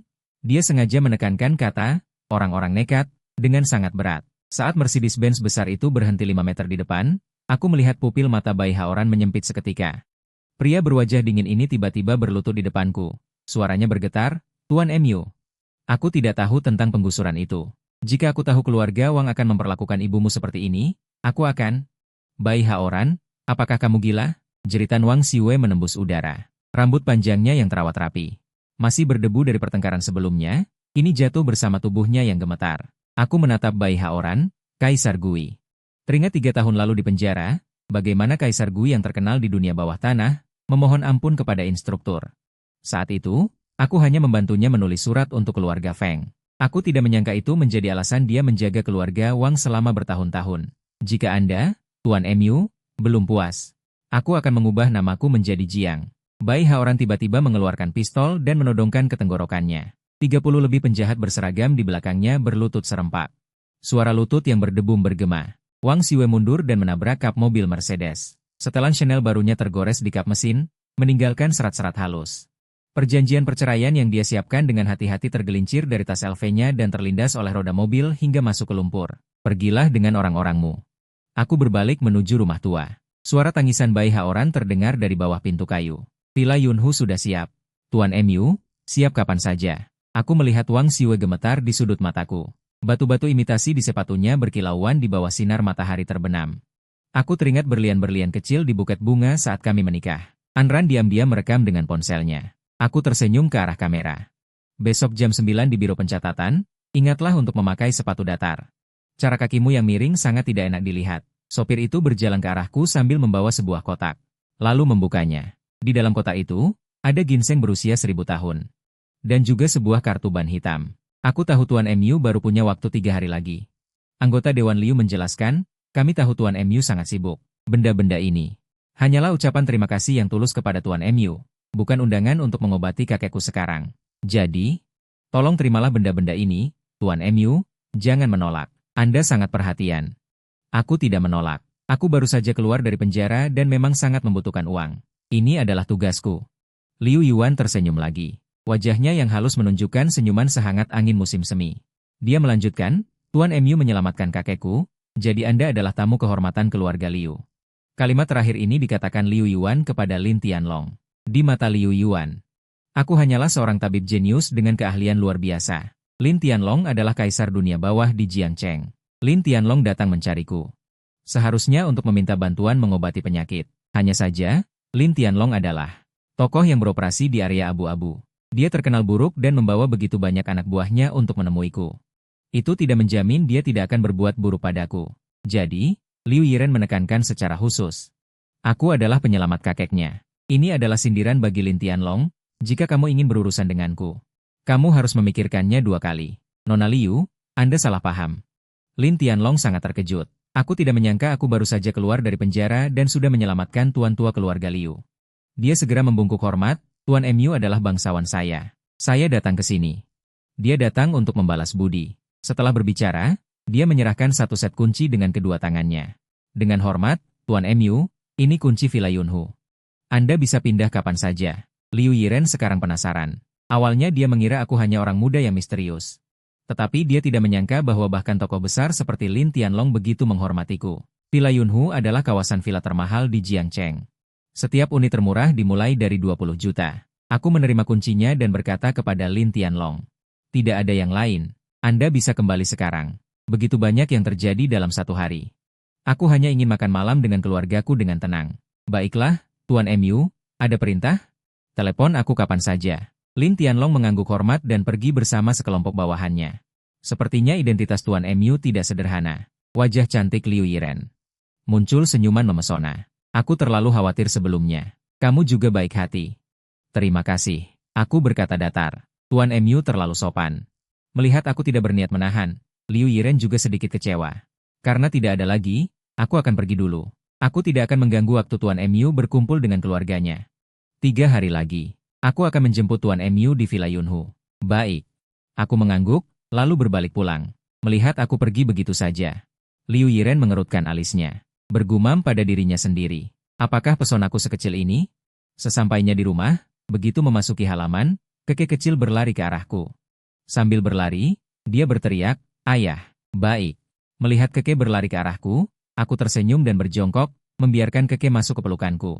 Lalu membelai kepala kecilnya dan berkata, "Kenapa menangis?"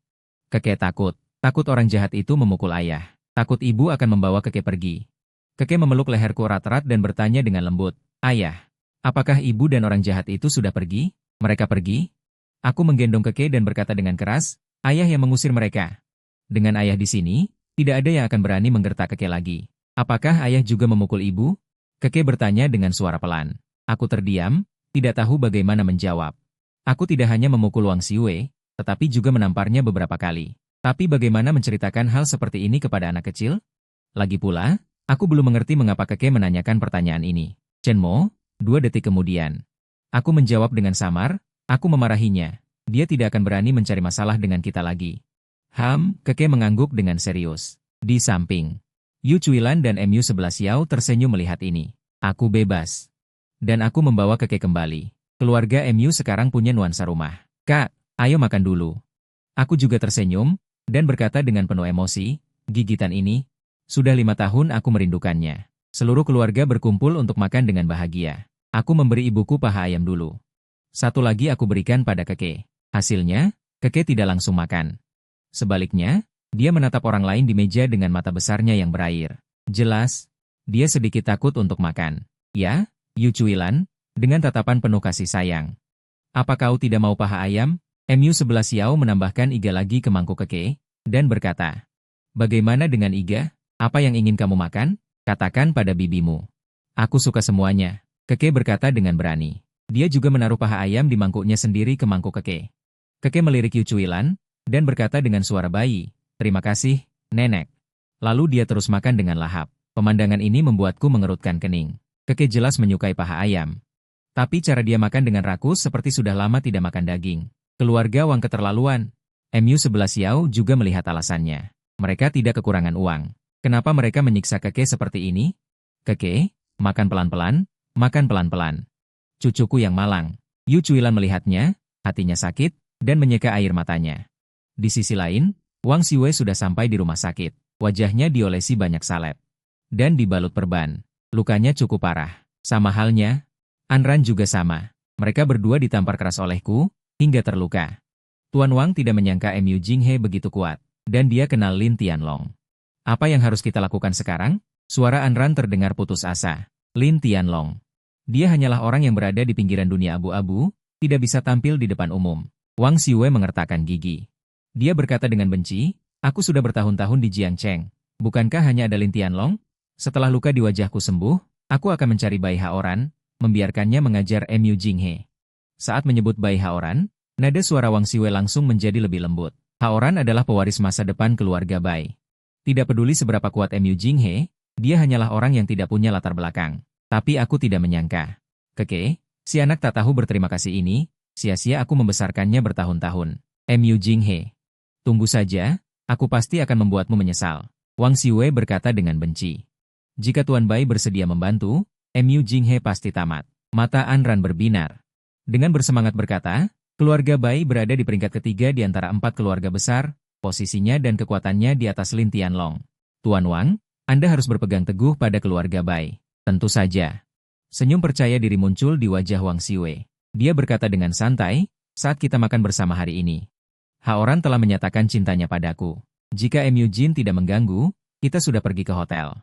Memikirkannya saja terasa romantis. Anran berkata dengan iri di sampingnya. Nanti, Tuan Wang pasti akan menjadi orang terkemuka di Jiangcheng. Jin dan aku selamanya hanya bisa memandangmu. Wang Xiwei mengangguk, membayangkan dirinya menikah dengan keluarga Bai di masa depan. 4 keluarga besar di Jiangcheng, keluarga Liu adalah yang terkuat, diikuti oleh keluarga Xia, lalu keluarga Bai. Keluarga Wu. Kekuatan keempat keluarga besar ini semuanya di atas Lin Tianlong. Memilih Bai Haoran daripada Jin pasti adalah pilihan yang tepat. Keesokan harinya, aku mengeluarkan kunci Villa Yunhu dan memberitahukan ibuku dan adikku tentang rencana pindah rumah. Pindah memang akan dilakukan. Yu Cuilan tampak sedikit khawatir. Dia bertanya dengan rasa ingin tahu, mengingat mereka akan membongkar. Tapi, seseorang memberimu villa, apakah ada jebakan? Jangan khawatir, Bu. Dia sahabatku. Dia tidak berniat buruk. Agar ibu tidak khawatir, aku tidak memberitahunya identitas asli Lin Tianlong. Sebaliknya, aku tersenyum dan berkata, dia sangat jujur, orang baik. Mengingat Yu Cuilan tidak begitu percaya, aku menambahkan, aku pernah menyelamatkan hidupnya. Jadi, tinggallah dengan tenang. Dia punya beberapa villa seperti ini. Beberapa jam kemudian, keluarga beranggotakan 4 orang itu pindah ke Villa Yunhu. Ini adalah salah satu villa terbaik di lokasi terbaik. Ada stiker di kunci yang bertuliskan villa nomor 18. Dekorasinya sangat mewah. Benarkah villa ini untuk kita tinggali? Yu Cuilan tampak tidak percaya. Tinggallah dengan tenang. Aku tersenyum dan mengusap kepala kecil Keke. Ayah akan pergi membeli obat untuk kaki nenek. Nanti ayah bawakan paha ayam untuk Keke. Ya? Setelah berjalan beberapa langkah, aku menemukan Wang Xiwei mengikutiku. Ada apa? Melihat Wang Xiwei tampak punya masalah, aku bertanya dengan penasaran. Kak, aku ingin kamu menemaniku ke Jiuyouba. Wang Xiwei terdengar ragu. Dia berkata dengan suara pelan, dulu, demi bertahan hidup, aku terpaksa bekerja di Jiuyouba. Tapi belakangan ini, manajer Zhang itu semakin keterlaluan. Aku tidak mau bekerja lagi di Jiuyouba. Kalau begitu jangan pergi, kataku dengan tenang di permukaan.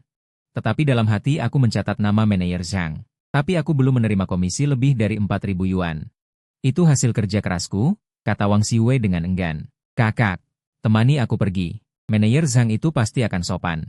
Aku akan dapatkan komisi. Lalu aku tidak akan bekerja di bar lagi. Baiklah, aku mengangguk setuju. Kemarin, Liu Yiren memberiku kartu hitam. Seharusnya ada banyak uang di dalamnya. Tapi uang itu adalah hasil kerja keras Wang Xiwei. Meskipun aku tidak kekurangan uang. Aku harus menemani adikku untuk mengembalikan uang lebih dari 4.000 yuan ini. Kami naik mobil di pinggir jalan, kakak beradik itu pergi ke bar Yoyo. Setengah jam kemudian, mobil berhenti di depan bar Yoyo. Saat itu, belum jam buka bar. Meskipun pintu bar terbuka, tidak ada pelanggan. Di dalam hanya ada beberapa staf. Melihat Wang Xiwei datang, seorang wanita muda menyapanya. Yuewei, kenapa kamu datang begitu awal hari ini? Wanita muda itu berpakaian seksi, mengenakan pakaian wanita. Suaranya lembut. Sekarang tidak ada pelanggan. Apakah ini pacarmu? Dia sangat tampan. Ini kakakku. Pipi Wang Xiwei memerah. Ya, aku datang untuk mengundurkan diri. Apakah manajer Zhang ada? Manajer Zhang ada di kantor. Wanita muda itu mendengar bahwa itu adalah kakak Wang Xiwei dan matanya berbinar. Dia buru-buru bertanya, apakah kakakmu sudah punya pacar? Ganteng. Namaku Yinging. Boleh kita berkenalan? Aku sedikit terkejut. Sungguh, gadis-gadis muda sekarang begitu berani. Dan aku jelas beberapa tahun lebih tua darinya. Kakakku sudah punya anak, kata Wang Xiwei cepat. Yinging, wanita muda itu berkata sedikit kecewa. Baiklah, kemudian Wang Xiwei membawaku ke pintu kantor dan mengetuknya perlahan. Namun tidak ada jawaban dari dalam. Sang Jin, Wang Xiwei baru saja akan memanggil. Tiba-tiba terdengar suara yang tidak senonoh dari dalam kantor. Wajahnya langsung memerah padam. Aku mengerutkan kening. Aku berkata tanpa daya, tempat ini benar-benar kacau. Jika bukan untuk mengobati kaki ibuku, adikku pasti tidak akan bekerja di tempat seperti ini. Memikirkan hal ini, aku merasa sedikit kesal. Aku langsung membanting pintu 2 kali dengan tinjuku dan bertanya dengan dingin, apakah manajer Zhang ada di dalam? Sialan, siapa itu? Orang di dalam berkata dengan nada kesal karena diganggu. Mengumpat. Tunggu aku sebentar. Setelah mengumpat, orang di dalam membuka kunci pintu. Seorang wanita seksi dengan riasan tebal keluar sambil menutupi wajahnya dengan tangan. Saat pergi, dia melirik aku dan Wang Xiwei. Kakak, ayo kita masuk, kata Wang Xiwei dengan sedikit malu. Di dalam kantor, seorang pria parubaya bertubuh besar duduk di kursi, menatap pintu dengan kesal. Ketika dia menyadari bahwa yang masuk adalah Wang Xiwei. Wajah manajer Zhang segera menunjukkan senyum gembira. Wang Xiwei sangat cantik, seorang mahasiswa, dan terlihat murni dan manis. Jauh lebih baik daripada wanita berdandan tebal di bar. Selain itu, manajer Zhang tahu situasi keluarga Wang Xiwei. Jika bukan karena kakinya cacat, mahasiswi cantik ini butuh uang kuliah dan biaya obat ibunya. Bagaimana mungkin dia mau bekerja di tempat seperti bar ini? Dengan penampilan Wang Xiwei, kalau dia mau menjual dirinya, uang dari minuman yang terjual setiap hari pasti akan sangat banyak. Sayang sekali gadis ini terlalu bodoh. Selain menjual minuman, dia tidak tahu cara memanfaatkan tubuhnya. Meski begitu, kinerja Wang Xiwei tetap bagus. Masih banyak orang yang mau membayar untuk kecantikannya. Ternyata Yuiwei, manajer Zhang tersenyum penuh arti. Ayo, datang menemuiku selarut ini. Apa kamu sudah berpikir matang? Dia sudah lama mengincar Wang Xiwei dan sudah mencoba berbagai cara, tapi Wang Xiwei tidak mau datang. Sekarang kamu sudah berubah pikiran? Manajer Zhang, aku datang untuk mengundurkan diri. Ada kilatan cahaya di mata Wang Xiwei. Dia berkata dengan tenang. Aku masih punya komisi 4.300 yuan. Tolong selesaikan untukku. Mengundurkan diri? Wajah manajer Zhang menunduk. Gadis secantik ini belum sempat dinikmati. Bagaimana mungkin aku membiarkannya mengundurkan diri? Saat dia hendak menolak, dia melihat seorang pria muda. Tinggi sekitar 1,80 meter, masuk bersama Wang Xiwei. Malah membawa bantuan, manajer Zhang mendengus dingin, berkata tidak senang. Wang Xiwei, kalau mau komisi, selesaikan kontrak kerjamu bulan ini. Setelah itu baru cari aku. Tapi kita sudah sepakat, aku hanya pekerja sementara. Aku hanya bertugas menjual minuman, komisi bisa diselesaikan kapan saja. Wang Xiwei menggertakkan giginya. Dia membantah, aku di bar ini bukan untukmu. Kenapa kamu memaksaku bekerja sebulan? Sebelumnya, saat Wang Xiwei mencari pekerjaan di bar, dia sudah sepakat dengan manajer Zhang. Dia tidak meminta gaji, tapi komisi penjualan minuman harus dibayar harian. Manajer Zhang melihat kecantikan Wang Xiwei. Setuju dengan mudah. Ternyata setelah mengetahui Wang Xiwei tidak semudah dikendalikan, manajer Zhang mulai menekan komisi. Terus-menerus mengajukan permintaan tidak masuk akal seperti makan malam bersama, nonton film, DLL. Setelah ditolak Wang Xiwei, manajer Zhang mulai memusuhinya. Inilah alasan Wang Xiwei ingin mengundurkan diri. Memang benar begitu. Tapi aku berubah pikiran sekarang. Manajer Zhang mendengus dingin. Jadi aku tidak akan berpura-pura lagi. Wang Xiwei, jangan pikir kamu bisa membuat masalah dengan membawa seorang pria. Ini bar yoyo. Kamu pikir aku takut hanya karena kamu membawa seseorang? Kalau kamu mau komisi, bisa. Malam ini temani aku makan malam, nonton film, lalu menghabiskan malam di hotel. Aku tidak hanya akan memberimu komisi, tapi juga tambahan 1.000 yuan. Bagaimana? Selesai berkata, dia mengambil cerutu dari meja dan bersiap menyalakannya. Namun, begitu cerutu diambil, manajer Zhang merasa pandangannya menjadi gelap. Cahaya terhalang oleh sesosok bayangan. Aku sudah berdiri di depan manajer Zhang, menjambak kerahnya dan mengangkatnya seperti anak ayam. Aku mengangkatnya. Apa yang mau kau lakukan? Wajah manajer Zhang menunjukkan ketakutan. Dia berteriak, kau tahu tidak, tempat ini adalah milik keluarga Hu. Salah satu dari 4 keluarga besar, keluarga Hu. Kau gila berani menyentuhku di sini? Namun, aku tetap memasang wajah dingin, menatap manajer Zhang. Aku berkata dengan dingin, aku tidak peduli kau anjingnya siapa. Kau berani menghina adikku. Aku akan mengurusmu. Selesai bicara, aku bersiap menghancurkan semua gigi manajer Zhang dengan satu pukulan. Saat aku mengangkat tinju, Wang Xiwei menerobos masuk dan menarik lenganku. Sudahlah, mungkin lebih baik tidak. Wang Xiwei ketakutan. Sebelumnya, dia hanya tahu latar belakang tempat ini tidak sederhana, tapi tidak menyangka tempat ini milik Tuan Muda Hu. Meskipun tahu aku pandai bertarung, Wang Xiwei tetap tidak berani membiarkanku bertindak karena Tuan Muda Hu punya reputasi besar di Jiangcheng. Reputasi yang buruk. Dulu ada berita tentang Tuan Muda Hu yang membuat heboh di Jiangcheng. Awalnya, Tuan Muda Hu tertarik pada seorang gadis cantik lalu mengajaknya ke bar. Gadis itu menolak 3 kali, Tuan Muda Hu marah. Dia langsung memukuli gadis cantik itu di jalan. Setelah itu, Tuan Muda Hu membawa gadis cantik itu ke hotel. Setelah puas sendiri, dia membiarkan anak buahnya mencicipi gadis itu. Orang tua gadis cantik itu tahu kejadian ini. Mereka ingin melapor ke polisi, tapi sebelum sampai ke kantor polisi, mereka mengalami kecelakaan mobil. Akhirnya, gadis cantik itu juga melompat dari gedung. Kejadian ini belum genap setengah tahun. Jadi saat Wang Xiwei mendengar nama Hu Xiao, dia benar-benar ketakutan. Hahaha. Melihat wajah Wang Xiwei yang penuh ketakutan, manajer Zhang tertawa angkuh. Nak, berani kau menyentuhku lagi? Jangan bilang aku menindasmu. Nak, berlututlah padaku dan panggil kakek 3 kali. Lalu biarkan adikmu menemaniku semalam. Masalah ini selesai. Jika tidak, kau dan adikmu tidak akan bisa keluar dari tempat ini. Bahkan seluruh keluargamu akan mati. Kau pasti pernah mendengar tentang keluarga Hu, kan? Manajer Zhang semakin bersemangat. Jika dia tahu Wang Xiwei begitu takut pada Hu Xiao, dia seharusnya menggunakan reputasi buruk Hu Xiao untuk menaklukkannya lebih awal. Tapi tidak apa-apa sekarang. Hehehe. Sampah. Jika sebelumnya aku hanya ingin memberi pelajaran pada manajer Zhang. Sekarang aku punya niat membunuh. Apa katamu? Manajer Zhang hendak memaki. Tapi sebelum dia sempat menyelesaikan kalimatnya, tinjuku sudah menghantam. Pukulan ini langsung mengenai mulut manajer Zhang, menghancurkan sebagian besar giginya dan merobek bibirnya. Wajah bagian bawahnya berdarah-darah. Ah, beraninya kau menyentuhku. Tolong. Manajer Zhang berteriak kesakitan. Satu pukulan membuat rahang manajer Zhang berubah bentuk, mulutnya hanya bisa mengeluarkan suara seperti "Wah. Kak, kita bikin masalah besar." Wang Xiwei melihat adegan ini sampai kakinya lemas, merasa bencana besar akan datang. Kak, kita bikin masalah besar. Wang Xiwei melihat ini, kakinya lemas. Rasanya malapetaka akan datang. Pukulan ini mendarat langsung di tenggorokan manajer Zhang. Dengan suara "krak", tenggorokan dan tulangnya hancur. Setelah yang terakhir menjerit kesakitan. Sambil memuntahkan darah, dia jatuh ke tanah. 5 tahun di penjara mengajariku banyak hal. Terhadap musuh, tidak boleh lunak. Bahkan jika aku melepaskan manajer Zhang ini, dia tetap akan menemui Tuan Muda Hu itu, lalu akan mencari masalah denganku. Kalau begitu, kenapa aku harus memberinya kesempatan? Kak, kita bikin masalah besar. Melihat adegan ini, kaki Wang Xiwei lemas. Dia sangat menyesal. Seandainya tahu akan jadi begini, dia tidak akan datang meminta komisinya. Tidak apa-apa. Aku malah terlihat tenang. Jika Tuan Muda Hu itu berani mencari masalah, aku akan urus dia sekalian. Setelah berkata begitu, aku langsung berjalan ke meja kerja, membuka laci. Mengambil setumpuk uang tunai. Ayo pergi. Wang Xiwei tidak tahu harus berkata apa lagi.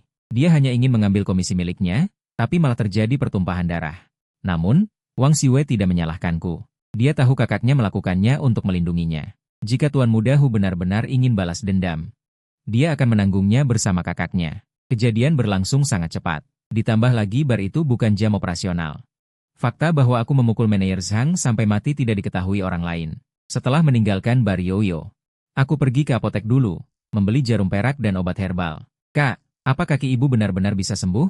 Wang Xiwei bertanya tanpa henti. Kamu tidak percaya keahlian medis kakak? Aku bertanya balik sambil tersenyum. Aku percaya. Wang Xiwei mengangguk serius, terlihat agak prihatin. Meskipun aku tidak tahu apa yang kamu alami selama 5 tahun ini, aku tahu bersamamu tidak akan berubah. Aku mengulurkan tangan dan mengusap kepala Wang Xiwei, tersenyum dan berkata, gadis kecil sudah besar. Kembali ke villa, melihat aku dan Wang Xiwei pulang, Keke berlari menghampiri dengan kaki mungilnya. Berkata riang, ayah, bibi, kalian kembali. Apa kalian merindukan ayah? Aku mengangkat Keke. Dengan nada mesra berkata, merindukan. Keke mengangguk serius dengan kepala kecilnya. Lalu dengan sangat serius, sangat-sangat merindukan. Satu kalimat ini membuat sudut bibirku terangkat tak tertahankan. Setelah bermain sebentar dengan Keke, aku menyerahkannya pada Wang Xiao untuk dijaga. Lalu aku pergi membantu ibuku mengobati kakinya. Kotak brokat, kakiku benar-benar bisa disembuhkan? Yu Cuilan bertanya dengan nada tidak percaya. Sudah 5 tahun duduk di kursi roda, bahkan jika tidak sembuh, tidak apa-apa. Bu, pasti bisa sembuh. Aku berkata dengan sedikit pasrah, taruh saja kepercayaanmu di hatimu. Percaya pada putramu. Setelah itu, aku mulai memberikan pengobatan sungguhan. Awalnya, Yu Cuilan tidak merasakan apa-apa. Sekitar 1 jam kemudian, dia merasakan kesemutan di kedua kakinya. Dia terkejut, aku bisa merasakannya. Kakiku bisa merasakan. Bu, kaki Anda sudah lumpuh terlalu lama. Anda perlu menjalani lebih banyak sesi uap agar bisa berjalan lagi. Aku terus menguap. Sambil memijat betis ibuku. Aku akan mengganti ikannya. Perkiraan 1 bulan, Anda akan bisa berjalan seperti orang normal. 1 bulan, 5 tahun lumpuh. Membayangkan dirinya bisa berjalan dalam sebulan, Yu Cuilan sangat terharu sampai menangis. Bagus sekali. Bu, jangan terlalu sedih. 2 hari berikutnya, aku menemani ibu dan anakku di rumah. Adapun Wang Xiao, akhir pekannya sudah berakhir, dan dia harus sekolah setiap hari. Tak lama kemudian, tibalah hari ketiga. Pagi-pagi sekali, Liu Yiren tiba di Villa Yunhu. Tuan Mu, aku datang menjemput Anda. Hari ini, Liu Yiren berdandan sangat seksi. Wajahnya dirias tipis, mengenakan gaun venek berwarna gelap yang memamerkan lekuk tubuhnya yang indah. Kulitnya sangat putih, wajahnya berbentuk biji melon yang cantik, dengan bahu yang tipis dan panjang. Tulang selangkanya yang seperti garis lurus, lalu ke bawah adalah garis pandang yang penuh dan menawan, serta pinggang yang ramping. Pinggul yang anggun, kaki yang jenjang. Wanita ini sungguh cantik sekali. Home, aku mengangguk, menyapa ibu dan anakku, lalu keluar. Aku keluar dengan tangan kosong. Liu Yiren bertanya dengan rasa ingin tahu, Tuan MU, bukankah Anda perlu membawa kotak obat? Untuk menyelamatkan nyawa, hanya perlu satu kotak jarum perak. Aku akan menuliskannya untukmu. Setelah aku menyelamatkan Tuan Liu, aku akan memberimu resep berdasarkan kondisinya. Setelah itu, kau bisa perlahan memulihkannya. Ternyata begitu. Liu Yiren tersenyum kecil, membukakan pintu mobil untukku, dan berkata dengan lembut, Tuan MU, silakan naik. Setelah aku naik, Liu Yiren juga ikut naik. Dia duduk sangat dekat denganku. Aku merasakan lengan kami bersentuhan, jadi aku sedikit bergeser ke samping. Akibatnya, detik berikutnya, Liu Yiren juga menggerakkan tubuhnya mengikuti gerakanku. Ruang Rolls-Royce Phantom ini jelas sangat luas. Mengapa dia harus duduk begitu dekat denganku? Aku merasa sedikit bingung. Tuan MU, Anda terlihat sangat kaku ya. Liu Yiren tiba-tiba menjadi tertarik. 2 hari ini, dia diam-diam menyelidiki aku dan menemukan bahwa aku pernah dipenjara selama 5 tahun demi cinta. Aku juga pernah menyelamatkan orang penting seperti Tuan Gu, tetapi setelah keluar penjara, aku dicampakkan oleh istriku. Tadi, Liu Yiren sengaja duduk begitu dekat denganku untuk menguji apakah Tuan MU ini adalah orang yang genit. Hasilnya cukup mengejutkan. Aku tidak hanya tidak genit, tapi sepertinya aku juga seorang pria terhormat. Mungkin saja, aku tidak ingin melanjutkan topik ini, jawabku asal-asalan. Apakah karena pesonaku kurang? Liu Yiren menatapku, bertanya sambil tersenyum penuh arti. Penampilannya sangat menggoda, ekspresinya seperti rubah kecil yang licik. Dia memiliki pesona alami. Jarang sekali aku melihat pria yang tidak tertarik padaku, tapi dia justru tertarik saat melihatku menjaga jarak. Dia berkata dengan suara halus, Tuan MU, aku pernah bilang sebelumnya. Jika kau bisa menyelamatkan kakekku, apapun permintaanmu, aku akan menyetujuinya. Ini sudah godaan yang terang-terangan, terutama saat dia mengucapkan kalimat itu. Tubuh bagian atas Liu Yiren hampir bersandar padaku, hembusan napas panas menerpaku, aku merasa telingaku gatal. Itu adalah aroma dari napas Liu Yiren saat berbicara. Seketika napasku menjadi lebih berat. Aku adalah pria muda yang bersemangat, apalagi sudah 5 tahun di penjara. Godaan seperti ini sungguh mematikan. Nona Liu, jangan bercanda. Kalau tidak, aku akan turun dari mobil, kataku dengan dingin. Aku bisa melihat keberanian Liu Yiren ini tak lebih dari sekadar menguji diriku. Bagaimana mungkin aku bisa terpengaruh? Ternyata bukan karena aku tidak punya keinginan, tapi Tuan MU adalah seorang satria. Setelah menyadari jantungnya berdetak kencang barusan, sedikit rasa cemas melintas di mata Liu Yiren. Memang benar, tidak ada pria yang tidak berdebar karenaku. Tak lama kemudian, mobil perlahan memasuki kompleks keluarga Liu. Seseorang berkata, di dalam kamar tidur utama yang menghadap matahari. Tuan Liu terbaring pucat di ranjang, matanya terpejam rapat, seolah-olah dia tidak akan bertahan lama. Alat di samping ranjang mengeluarkan bunyi peringatan yang lemah, angka di layar juga tidak menggembirakan. Aduh. Seorang lelaki tua berjas putih panjang menghela napas panjang dan berkata, kondisi Tuan Liu, bahkan dewa pun sulit menyelamatkannya. Begitu mendengar ini, semua orang di ruangan itu terdiam, karena lelaki tua ini bukan orang lain, melainkan Bai Haoran yang terkenal di Jiangcheng. Ketua Asosiasi Medis Jiangcheng, seorang ahli medis dari Tiongkok. Ucapannya, dewa pun sulit. Setara dengan vonis mati bagi Tuan Liu. Bagaimana bisa begini? Seorang pria parubaya dengan setelan jas yang disesuaikan berwarna gelap. Alisnya berkerut erat. Dia berkata, 3 hari lalu. Putriku membawa pulang obat ajaib. Setelah diberikan kepada Tuan Liu, kondisinya membaik banyak. Bagaimana bisa? Dia adalah kepala keluarga Liu saat ini, putra sulung Tuan Liu. Ayah Liu Yiren. Obat ajaib, wajah Bai Haoran berubah pucat. Dia mendengus, obat ajaib macam apa di dunia ini? Jika ada, obat yang membuat kondisi Tuan Liu tiba-tiba membaik, itu pasti semacam obat perangsang. Kondisi Tuan Liu terlihat membaik selama 3 hari, tetapi sesungguhnya membawa masalah besar di kemudian hari. Begitu ucapannya selesai. Liu Yiren dan aku masuk. Ayah, ibu, lihat siapa yang kubawa. Liu Yiren tidak tahu apa yang terjadi di ruangan itu, dia berkata dengan gembira. Beliau adalah Tuan MU. Dokter jenius kecil yang direkomendasikan untuk kakek. Kataku dengan sopan, aku MU Jinghe. Setelah selesai bicara, aku memandang kerumunan dengan rasa ingin tahu. Kenapa rasanya orang-orang ini memusuhiku? 3 hari lalu, kamukah yang memberiku obat untuk putriku? Liu Qingyun bertanya dengan marah. Benar, aku mengangguk. Dengan ragu. Apakah ada masalah? Tentu saja ada masalah. Sebelum Liu Qingyun bisa bicara, Bai Haoran berteriak menuduh. Menyembuhkan penyakit butuh proses. Bukan sekadar kesalahan. Meskipun aku tidak tahu obat apa yang kau berikan pada Nona Liu. Tapi kakek Liu sekarang tak terselamatkan. Kau harus memikul tanggung jawab utama. Mendengar itu, Aku akhirnya mengerti apa yang terjadi. Ternyata keluarga Liu juga memanggil dokter lain. Sekarang, dokter ini tidak bisa menyembuhkan kakek Liu, jadi dia ingin menyalahkan diriku. Tapi aku bukan orang yang mudah ditindas. Kalian yang memohon padaku untuk mengobati, aku mendengus dingin. Karena kalian tidak percaya padaku, maka tidak ada lagi yang perlu dibicarakan. Selamat tinggal. Setelah berkata begitu, aku bersiap pergi. Tunggu.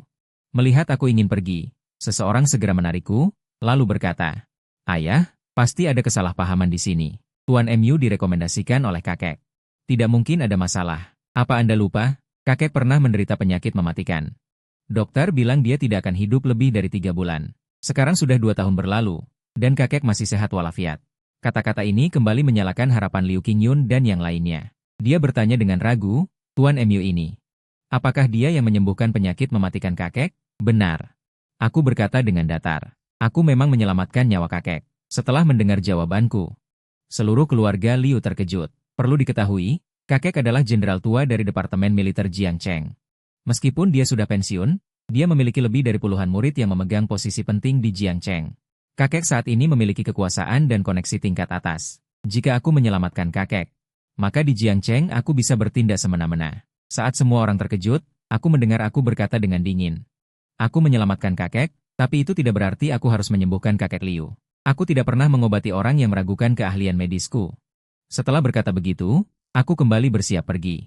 "Tuan MU, saya minta maaf atas kejadian tadi." Dengan bingung, Liu Yiren langsung menarik tanganku. Wajahnya penuh penyesalan. "Terutama karena Anda terlalu muda, jadi keluarga kami tidak punya mata. Mohon beri saya kesempatan lagi. Selamatkan kakek saya." Melihat ketulusan di wajah Liu Yiren, aku merasa sedikit melunak. Sebenarnya Bai Haoran dan Liu Qingyun yang selalu meragukanku, sementara Liu Yiren selalu berdiri teguh di sisiku.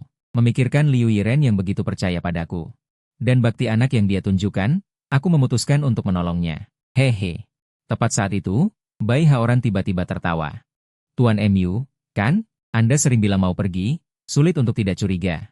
Sebenarnya Anda merasa bersalah, tidak bisa menyembuhkan Tuan Liu, jadi Anda ingin melarikan diri, kan?" Liu Qingyun dan yang lainnya baru saja akan mempercayai aku, tetapi setelah mendengar ini, mereka ragu-ragu lagi. Lagi pula, mereka tidak mengenaliku, dan aku masih terlalu muda. Bahkan jika aku mulai belajar pengobatan sejak di dalam kandungan. Sekarang baru belajar 20 tahun lebih, sementara Bai Haoran belajar kedokteran sejak usia 8 tahun dan sekarang sudah 68 tahun. Selama 60 tahun penuh dalam pengobatan, Li Zi memberitahu mereka untuk mempercayai Bai Haoran. "Orang tua, kamu tidak bisa menyembuhkan Tuan Liu, jadi kamu menyalahkan orang lain di sini. Apakah Anda benar-benar mengira saya mudah diganggu? Saya bahkan memiliki seperempat amarah, apalagi saya menatap Bai Haoran dengan tajam. Dengan dingin berkata, jika saya bisa menyelamatkan Tuan Liu, Anda akan berlutut dan bersujud 30 kali kepadaku." Anda jelas, Bai Haoran tidak pernah dimarahi seperti ini. Dia sangat marah sampai bicaranya cadel. Setelah beberapa saat, dia berkata sambil mengertakkan gigi. "Baiklah, jika kamu tidak bisa menyelamatkannya. Jika tidak bisa diselamatkan, perlakukan aku sesukamu." Setelah berbicara, pandanganku tertuju pada Liu Qingyun. Bertanya, "Apa pendapat Anda, Tuan Liu?" Ini, Liu Qingyun ragu-ragu. Sebenarnya, dia tidak mempercayai aku. Tetapi Tuan Liu sudah divonis mati oleh Bai Haoran. Apakah kita menunggu Tuan Liu mati perlahan? Atau mempercayaiku dan menganggap kuda mati sebagai kuda hidup? Aku hanya memberimu 1 menit untuk mempertimbangkan. Aku berkata dengan dingin. Saya tidak pergi adalah demi Wang Xiwei. Jika Liu Qingyun masih ragu-ragu, saya tidak punya alasan untuk tinggal di keluarga Wang. Saya, MU Jin, tidak akan begitu saja membantu mereka menyembuhkan orang. Ayah, aku percaya Tuan MU. Melihat Liu Qingyun masih ragu-ragu, Wang Xiwei berkata, "Bai Shenyi tidak punya cara lain, bukan? Hanya Tuan MU yang bisa menyelamatkan kakek." "Tuan MU, saya yang memutuskan ini. Tolong selamatkan kakek saya. Jika terjadi sesuatu, saya, Wang Xiwei, akan menanggung semuanya sendiri dan tidak akan melibatkan Tuan MU." "Baiklah kalau begitu." Mendengar Wang Xiwei berkata begitu, Liu Qingyun hanya bisa mengangguk. "Tuan MU, saya harap Anda bersedia membantu menyembuhkan ayah saya." Terhadap Liu Qingyun, aku hanya meliriknya dingin, lalu mengangguk pada Wang Xiwei.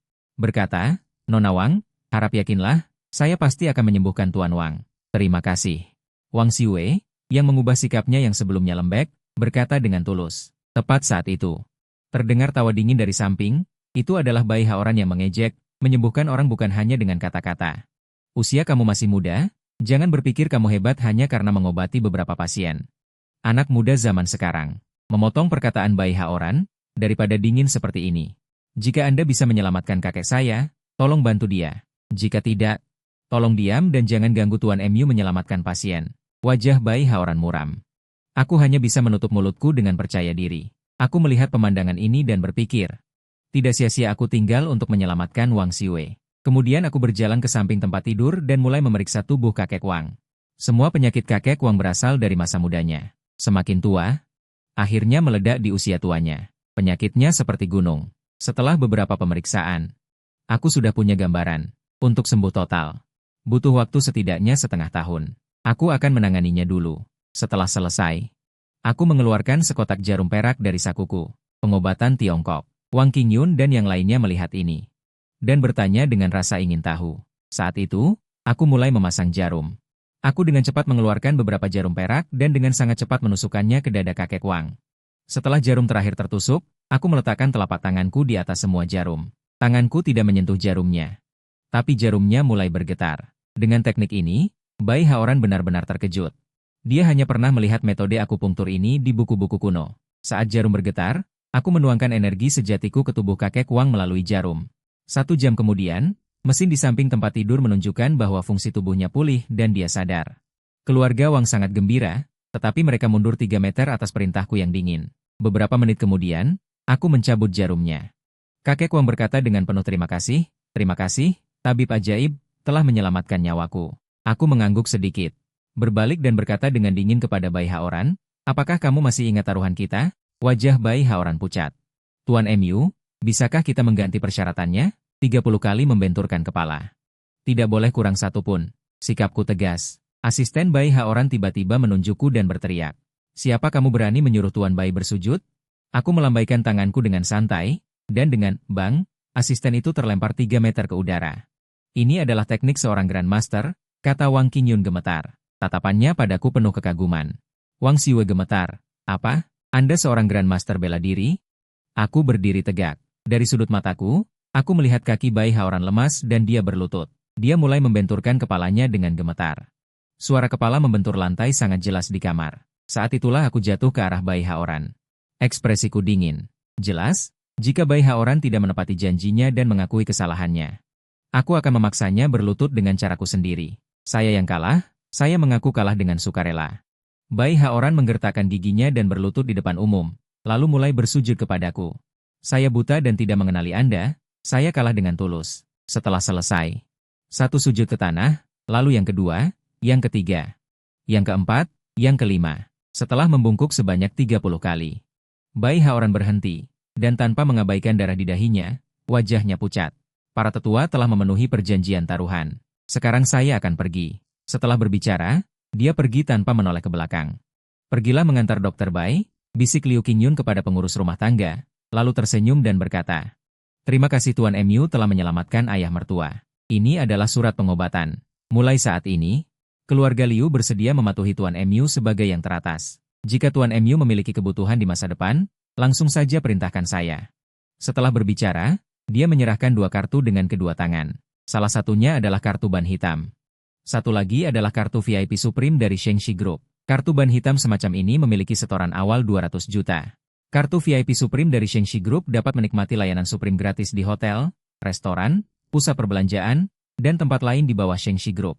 Operasi Liu Qingyun ini bisa dibilang hampir terang-terangan menjilatku. Sementara keluarga Liu terkejut. Mereka juga berkumpul untuk menyapa. Tuan MU, terima kasih telah menyelamatkan ayah mertua. Keahlian medis Anda sungguh luar biasa. Tuan MU, keahlian medis Anda luar biasa, dan kedalaman Anda adalah yang terbaik. Saya menerima kedua kartu itu. Kata Bai Shou, kakek Liu perlu istirahat. Kalian diamlah. Pengobatan hari ini sampai di sini. Saya akan meninggalkan Anda resep. Biarkan kakek Liu minum obat dengan tenang.